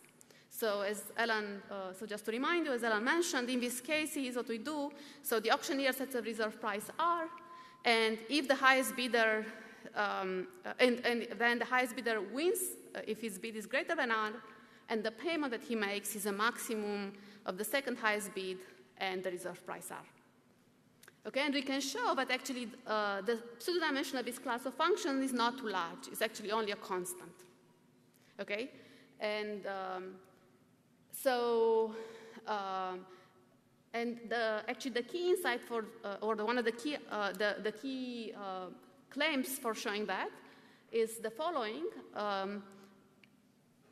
So what we can show is that, so that's a lemma, a useful lemma, we can show that if we fix a set of bits, so if we fix just a set of bits, so how much is each buyer willing to pay for the item, and then if we imagine varying the reserve price, we can draw like a revenue curve, right? So if we fix a set of bits, and then if we just imagine varying again the reserve price, we get a curve, a revenue curve. Well, the claim is that this revenue curve is piecewise linear with 3 pieces. Okay, and here is quickly why. Well, because let's fix our set of bits, and let's assume that the second highest bid lies here, and let's assume that the highest bid lies here. Well, when the reserve price is smaller than the second highest, so when the reserve price is greater than the second highest bid, then we know that the highest bid wins, the highest bidder wins, and he pays the second highest bid. So that's why we get this part over here, this part of the curve here. Well, when the reserve price is in between the second highest bid and the highest bid still wins, the highest bidder still wins, but he pays the reserve price. That's why the revenue function looks like this identity function in this part of the space. And finally, when the reserve price is greater than the highest bid, then nobody wins, so nobody pays anything, so our revenue is 0. Okay? So what we've just shown is that for second price auctions with a reserve, if we fix a set of bids and then we plot the revenue function when we vary the reserve price, it has this very nice, simple structure, which is a piecewise linear function with 3 pieces. Okay? Now, using this, we'll be ready to give you a quick sketch of why the pseudo-dimension, the intrinsic dimension of this class of auctions is not too large. And by the way, this is probably the most technical part of the tutorial, but I'll try to explain it at a high level still. Okay, and so actually the proof is not, the outline is kind of simple. So what we're going to do, so I want to show that the pseudo-dimension of the class of reserve prices, the pseudo-dimension of the class of second price auctions of a reserve is at most 2. Okay, so let's try to reason about that. So let's first fix a valuation vector and the threshold revenue yi, right? Because we are trying to think about somehow shattering this point. Okay, so what we know from the previous slide is, well, is that if I fix the valuation vector, vi, then, well, the revenue, and if I then value the reserve price r, then the revenue function is this piecewise linear function with these 3 pieces of looks. This basically blue curve in my picture here. Okay? Now, let's imagine scanning the reserve price from 0 to infinity. Now, we notice that there are at most 2 critical points, 2 cutoff values, C1i and C2i, where the revenue goes from below yi to above yi, and then again back to below yi. Okay? And so this is for one valuation vector.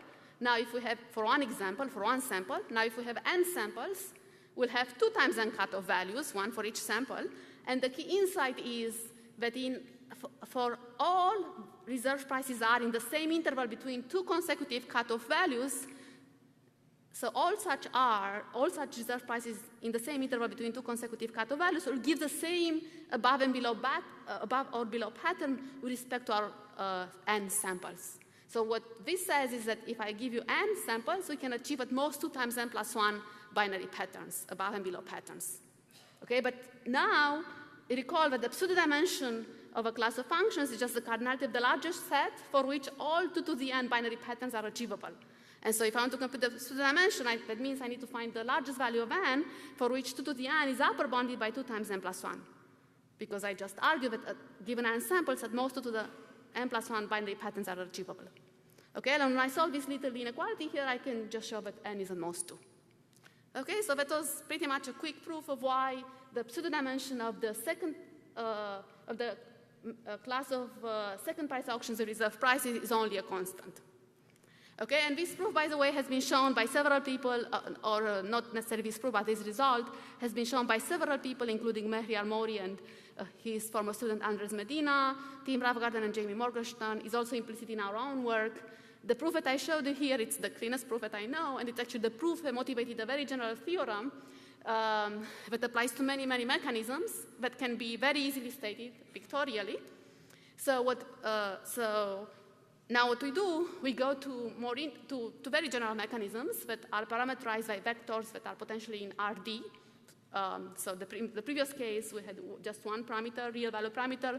Now in general, we can have many real value parameters. If we do positive price mechanism, or if we do often maximizer auctions and so on, we'll have many more real value parameters. Okay, so let's think about such a class of mechanisms parameterized by vectors P that live in RD. And let's assume that we have the following structure property, that for every set, if we fix a set of buyer's values, so if we fix a sample in a machine learning term, so if we fix a sample, then there exists a set of at most T hyperplanes that partition the parameter space in such a way that inside each of the parts, the revenue function is linear. So in other words, what we say is the revenue function is the piecewise linear functions where the pieces are just given by intersections of hyperplanes, really. Okay? If that's the case, then we can show that the pseudo-dimension of this family of mechanisms is actually kind of small. It's only order of d log dt. So d here is the dimension of the parameter space. And notice that so this appears in the pseudo-dimension bounds, but the dependence on number of hyperplane is actually very small. It's only logarithmic, right? So that's an interesting result we can show. And just to connect this to the previous example that I had with second price auctions. So here, T, the number of, so we had a piecewise linear functions with 3 pieces. So then that theorem, of course, would apply to second price auctions as well. Second price auctions with reserve prices as well. But in general, you might have, again, maybe rather than just having D to be 1, as we had for second price auctions with reserve prices, we might have D2, like I have in this picture here. For example, if we're doing posted prices for 2 items, and maybe the number of hyperplanes might be 5, for example, like in this picture here, okay? This is just a toy example, by the way. Ellen will show you many interesting examples that come from mechanism design in a couple of minutes. Okay, but actually before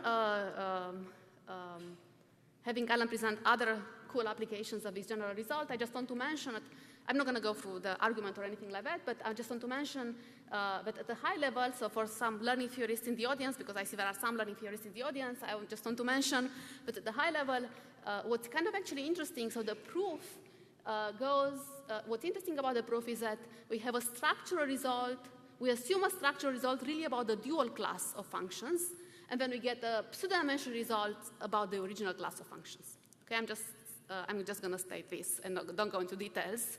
But it has a very cool high-level learning theory aspect here, too. Okay, but because this is a tutorial about mechanism design, I'm going to stop here about talking about the learning theory aspects, and I'm going to have Ellen present many other cool applications of the theorem.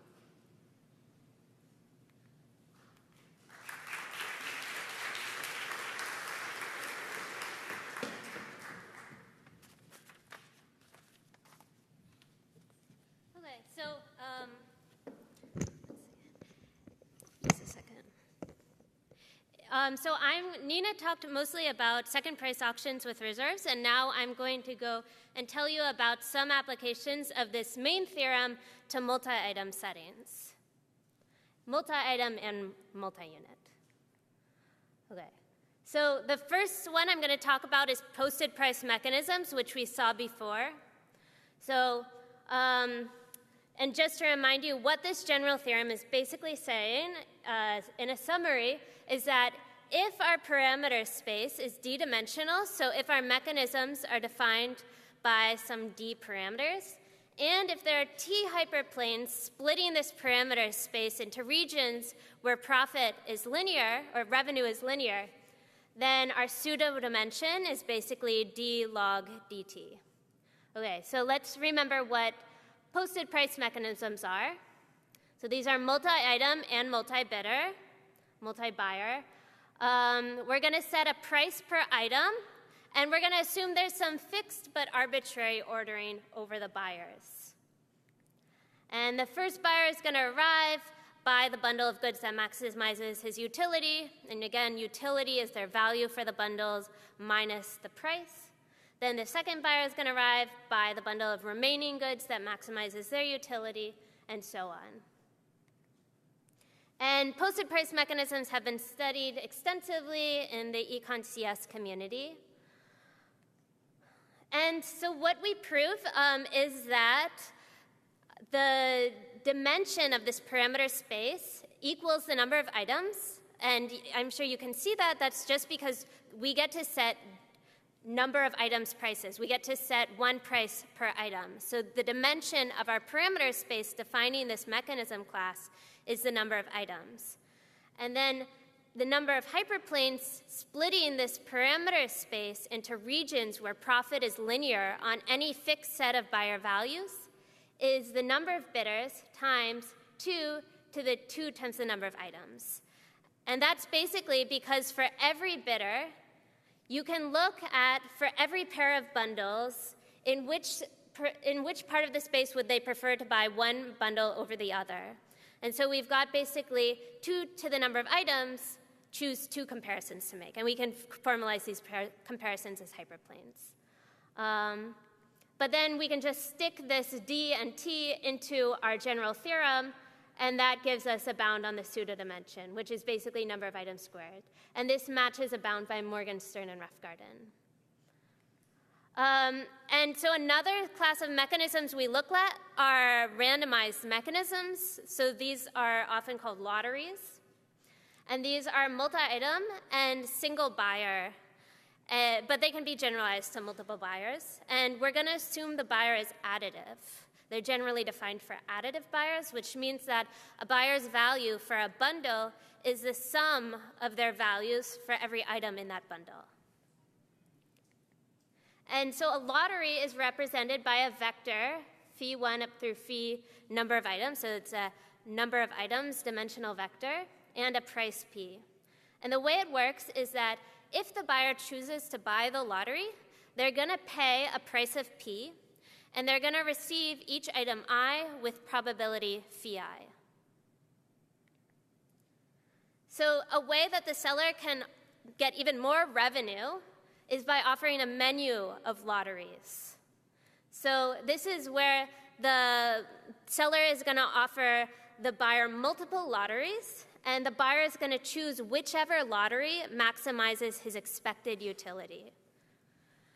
And his expected utility is just sum over all items, his value for the item, times the probability that he gets that item, minus the price. So he's just going to choose to buy whichever lottery maximizes his expected utility. So lotteries have also been studied very extensively in Econ CS. And what we prove, and I won't really go through this, it kind of follows the same intuition as the previous slide, but what we prove is that the dimension of this space is number of items plus 1 times the length of the lottery. So if you're offering a length, if you're ordering capital L lotteries to the buyer, that's the dimension of this space, and the number of hyperplanes is number of lotteries squared. And so a corollary of our general theorem is that the pseudo-dimension of this class of length L lotteries is basically the number of lotteries times the number of items. Another example of a mechanism class that we can apply this general theorem to is two-part tariffs. So here, these are single item, multi-bidder, and there are multiple units of each item for sale. So that what the seller is going to do is set an upfront fee, PO, and a fee per unit, P1. And if the buyer buys K units of the good, they're going to pay the upfront fee plus K times the price per unit. And you see these all around in the real world. So for example, when you sign up for the gym, you're often going to have to pay some kind of upfront membership fee and then a fee per month. So these are all over the place. So the buyer is going to buy the number of units that maximizes their utility. And again, just like with lotteries, the seller can possibly get more revenue if they offer a menu of lotteries. Or a menu of tariffs. So he's going to offer many different tariffs that the buyer can choose from. And the buyer is going to choose the tariff and the number of units that maximizes his utility. So a different tariff corresponds to different choices of the upfront fee and the fee per unit. These have been studied for decades in economics. And so again, if you're offering a menu of L tariffs, the dimension of the space is 2 times L, and the number of hyperplanes, splitting the parameter space into regions where profit is linear, equals the number of buyers times L times the number of units squared. And just as a corollary of our main theorem, we get that the pseudodimension of this class of length L lotteries is basically the number of lotteries. And here, just to be clear, the number of units is the total number of units for sale. Okay. So going back to affine maximizer auctions, which Thomas talked about in his part of the tutorial, we can also apply our general theorem to give pseudo-dimension bounds for affine maximizer auctions. And as you might remember, affine maximizer auctions are pretty complex, and so it shouldn't be a surprise that our pseudo-dimension bounds are pretty large. So here's our bound for affine maximizer auctions. Here's our bound for virtual valuation combinatorial auctions. And there are also subclasses where we get better pseudo-dimension bounds, subclasses that have been studied previously in economics. So, for example, mixed bundling auctions are basically a subset of affine maximizer auctions. Remember, affine maximizer auctions are a class of generalized VCG auctions where you get to boost the social welfare of a set of allocations, and you also get to multiplicatively boost every bidder's bids. In mixed bundling auctions, you are only allowed to boost those allocations where some buyer gets the grand bundle, gets all of the items. So you'll have a very kind of constrained optimization space. And then there are also classes that sit kind of in between this very simple class of mixed bundling auctions and the more general classes. And these also have relatively nice pseudo-dimension bounds. And last, there are also many other auction classes that this general theorem applies to, but which I'm not going to talk about right now. So these include multi-item, multi-unit, nonlinear pricing mechanisms. So these like generalize the two-part tariffs.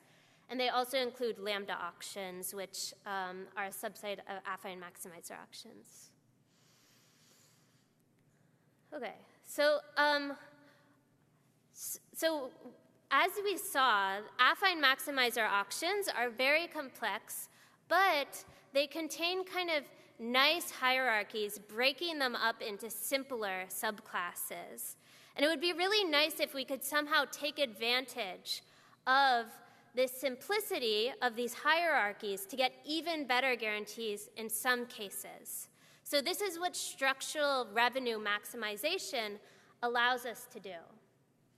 Okay, so for example, remember, affine maximizer auctions, we get to boost additively the social welfare of a bunch of allocations. So you could imagine, what if I looked at the subclass where only one allocation is boosted, or 2 allocations, or 3 allocations? So this is going to create a nested hierarchy of affine maximizer auctions.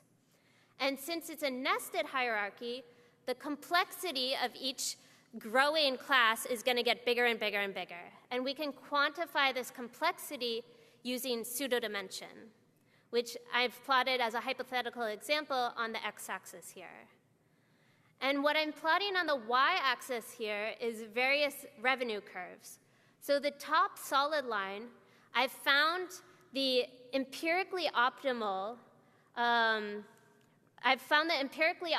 mechanism in each of these subclasses and plotted its empirical revenue. And since this is a nested hierarchy, the empirical revenue is just going to get better and better and better as I go outward. But as we learn in our very first machine learning course, at some point, as my mechanism class gets more and more and more complex, I'm going to start overfitting. So this is what's happening when the expected revenue curve, which is this dotted curve, starts to diverge from the empirical revenue curve. I've started overfitting. So what structural revenue maximization at a very high level allows us to do is see when we've started overfitting. So what structural revenue maximization allows us to do is formulate a lower bound on expected revenue, which is complexity dependent. So it's the empirical revenue minus some complexity dependent term, which is based on the pseudo-dimension of that individual subclass. So structural revenue maximization is basically the process of optimizing this trade-off between revenue maximization and also keeping the class simple. Okay, so, and this might sound familiar, this kind of like model selection framework. And of course, structural revenue maximization builds off of a whole rich literature on structural risk minimization in more general in machine learning. So I'm just going to give you an example of what structural revenue maximization can look like. So again, let's think about the class of affine maximizer auctions, but let's break it into a hierarchy of simpler classes, which I'll call k-sparse affine maximizer auctions. So k-sparse affine maximizer auction is where I only boost k allocations at a time. Okay, so what our general theorem that Nina presented allows us to show is that if m hat k is the empirically optimal k-sparse AMA, so it maximizes average revenue over the samples, and mk star is the optimal k-sparse affine maximizer auction, so it maximizes expected revenue, then the expected revenue of this empirically optimal affine maximizer auction is at least the expected revenue of the optimal one minus this complexity-dependent term. And so this complexity-dependent term depends on the number of bidders, the number of items, k, which is the sparsity, and the number of samples. And u is an upper bound on revenue over the support of the buyer's valuation distribution. So this complexity-dependent term is going to get worse and worse and worse the further out in this hierarchy you get, but the revenue of the best k-sparse AMA is going to get better and better and better. So you're basically optimizing this trade-off between revenue and keeping the class simple and overfitting, basically. So this is kind of the power of structural revenue maximization. Okay, so that's all we have for this kind of theoretical guarantees for automated mechanism design. And now I want to talk about a few kind of special purpose algorithms for automated mechanism design, specifically for the single item case and also for ad auctions. And actually, unfortunately, just due to time, I think I'm going to have to skip over the empirical Meyers section, which is for the single item case, but it's a beautiful line of work, and you can find, we'll post the slides very soon so you can find them online. And I'm going to go quickly through ad auctions. So as we saw, ad auctions generate huge amounts of revenue for big internet companies. And the way it works at a very high level is that when you visit a site, so the site is going to send a request to an ad exchange for an ad. And an ad exchange is basically just a marketplace for ads. That ad exchange is going to begin a real-time auction, and the ad networks, the advertisers, are going to bid on the impression for sale. And the impression is the opportunity to show you an ad. Then the winning advertisement is going to be displayed to you. And this whole process just takes milliseconds to complete. There's been a ton of work on ad auctions, especially beginning in 2006, 2007. And I'm just going to talk about one that relates really nicely to this automated mechanism design literature and which has kind of an intuitive explanation behind it. So the key challenge in designing ad auctions using data is that there's literally trillions of different items for sale. Each item is an impression, an opportunity to show you an ad. And so it's likely that a specific item has never been sold before, so you might not actually have data points on that specific item. And just to be slightly more concrete, people often represent an impression, that opportunity to show you an ad, using a feature vector, and that feature vector is going to include features such as the ad size, whether that ad is on a mobile or a desktop, And the underlying assumption is generally that bids for two similar feature vectors are going to be similar. So this line of work kind of formalizes this intuition. So I'm particularly going to talk about nice work by Medina and Vasilevitsky from NIPS 2017. And in their model, there's a single buyer and a single item, which is this, or a distribution over items, which are these feature vectors. So in particular, there's a distribution over feature vector value pairs. So the feature vector Z describes this impression, and V is the value. And there's a joint distribution over this domain. Okay, and how this auction is going to work is that the auctioneer and the buyer are both going to observe this feature vector describing the impression. The auctioneer is going to choose a price for this impression. Maybe it's a quarter. The buyer is going to have some value for that impression. Maybe it's a half. And the buyer is going to buy the impression and pay the price if and only if their value is greater than the price. So if their value is 1/2, the price is a quarter, they're going to buy it. But if the price goes up to 3/4, they're not going to buy it anymore.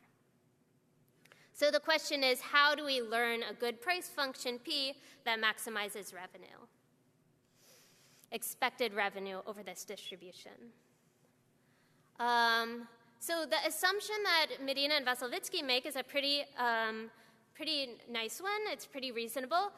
Their assumption is that there exists some bid prediction function. You have access to this function a priori that predicts, given a feature vector Z, what is the bid going to be? And the assumption is that this bid prediction function has good L2 error, basically, an expectation over this distribution. In particular, it equals some eta squared for some eta. And you could presumably use some selection of historical data and some standard learning algorithm to learn such a bid prediction function. Okay, and then given this bid prediction function, their pricing algorithm looks like this. Remember, we want to learn a good pricing algorithm that takes as input a feature vector and returns a price. So the input to this algorithm is a set of samples from this distribution and a parameter k. They cluster. You take your bid prediction function and you evaluate each feature vector, and you cluster these evaluations into k clusters. And these are all points on the real line. So this clustering is basically going to correspond to a partition of 0, 1 into k intervals. So you can see this here. And now we have these clusters, we have these intervals. We're going to assign a price per interval. And the way we're going to do that is take the empirically optimal reserve over all the VI such that H of ZI falls inside of that interval. So that's the price we assign to the interval. And then on a fresh feature vector Z, we're going to charge the reserve price of whatever interval H of Z falls into. So that's their pricing algorithm. That's how they come up with prices based on the sample. And that's just an informal representation of their algorithm. And they give some guarantees, which just for the sake of time, I'm going to skip. But basically, they relate the revenue loss due to their learning procedure to the how good their bid prediction function is. And they give some experiments on ad exchange data. And so they have 3 algorithms here. DC, which was proposed by Mori and Medina in ICML14. Offset, which is a simple algorithm they proposed as kind of a warm-up in this paper from NIPS 17. And their own algorithm, RICH. And you can see that they've normalized it. They've normalized this, the revenue so that DC is 1, and in general, RICH is going to obtain a 30% revenue lift over this DC algorithm. So that's all I want to say for now about ad auctions, and we're just going to wrap up for now with just describing at a really high level a few more learning frameworks, which unfortunately we don't have time to talk about in depth, but they could be tutorials in their own. So the first of which is online learning, where basically you as a seller get to set a price every day, and you see what did the buyers buy, what revenue did you get, and you use that to update the next price you're going to set on the next day. And you want to minimize regret, which is the standard notion of regret. You want to minimize the difference between your cumulative revenue over the course of all of these time steps and the cumulative revenue of the best price in hindsight. So that's just a standard notion of regret from all of online learning. And this can also not only be related to prices, but also maybe auctions and so on. And there are a lot of different kind of viewpoints you could take on online learning for auction design. For example, maybe the buyer's values are adversarial, maybe they're stochastic, maybe the buyers are being truthful at every single time step, or maybe they're being strategic in that they know they're a part of some repeated auction and they're being strategic to get better prices in the future. And this is just a tiny subset of the works that have been looked at in this arena. And in a related setting are profit inequalities and secretary problems. So in online learning, you sell the same items every single day. New items you just sell the same items every single day, repeatedly. But in the profit inequality and secretary problems, you have a fixed set of items that you're trying to sell.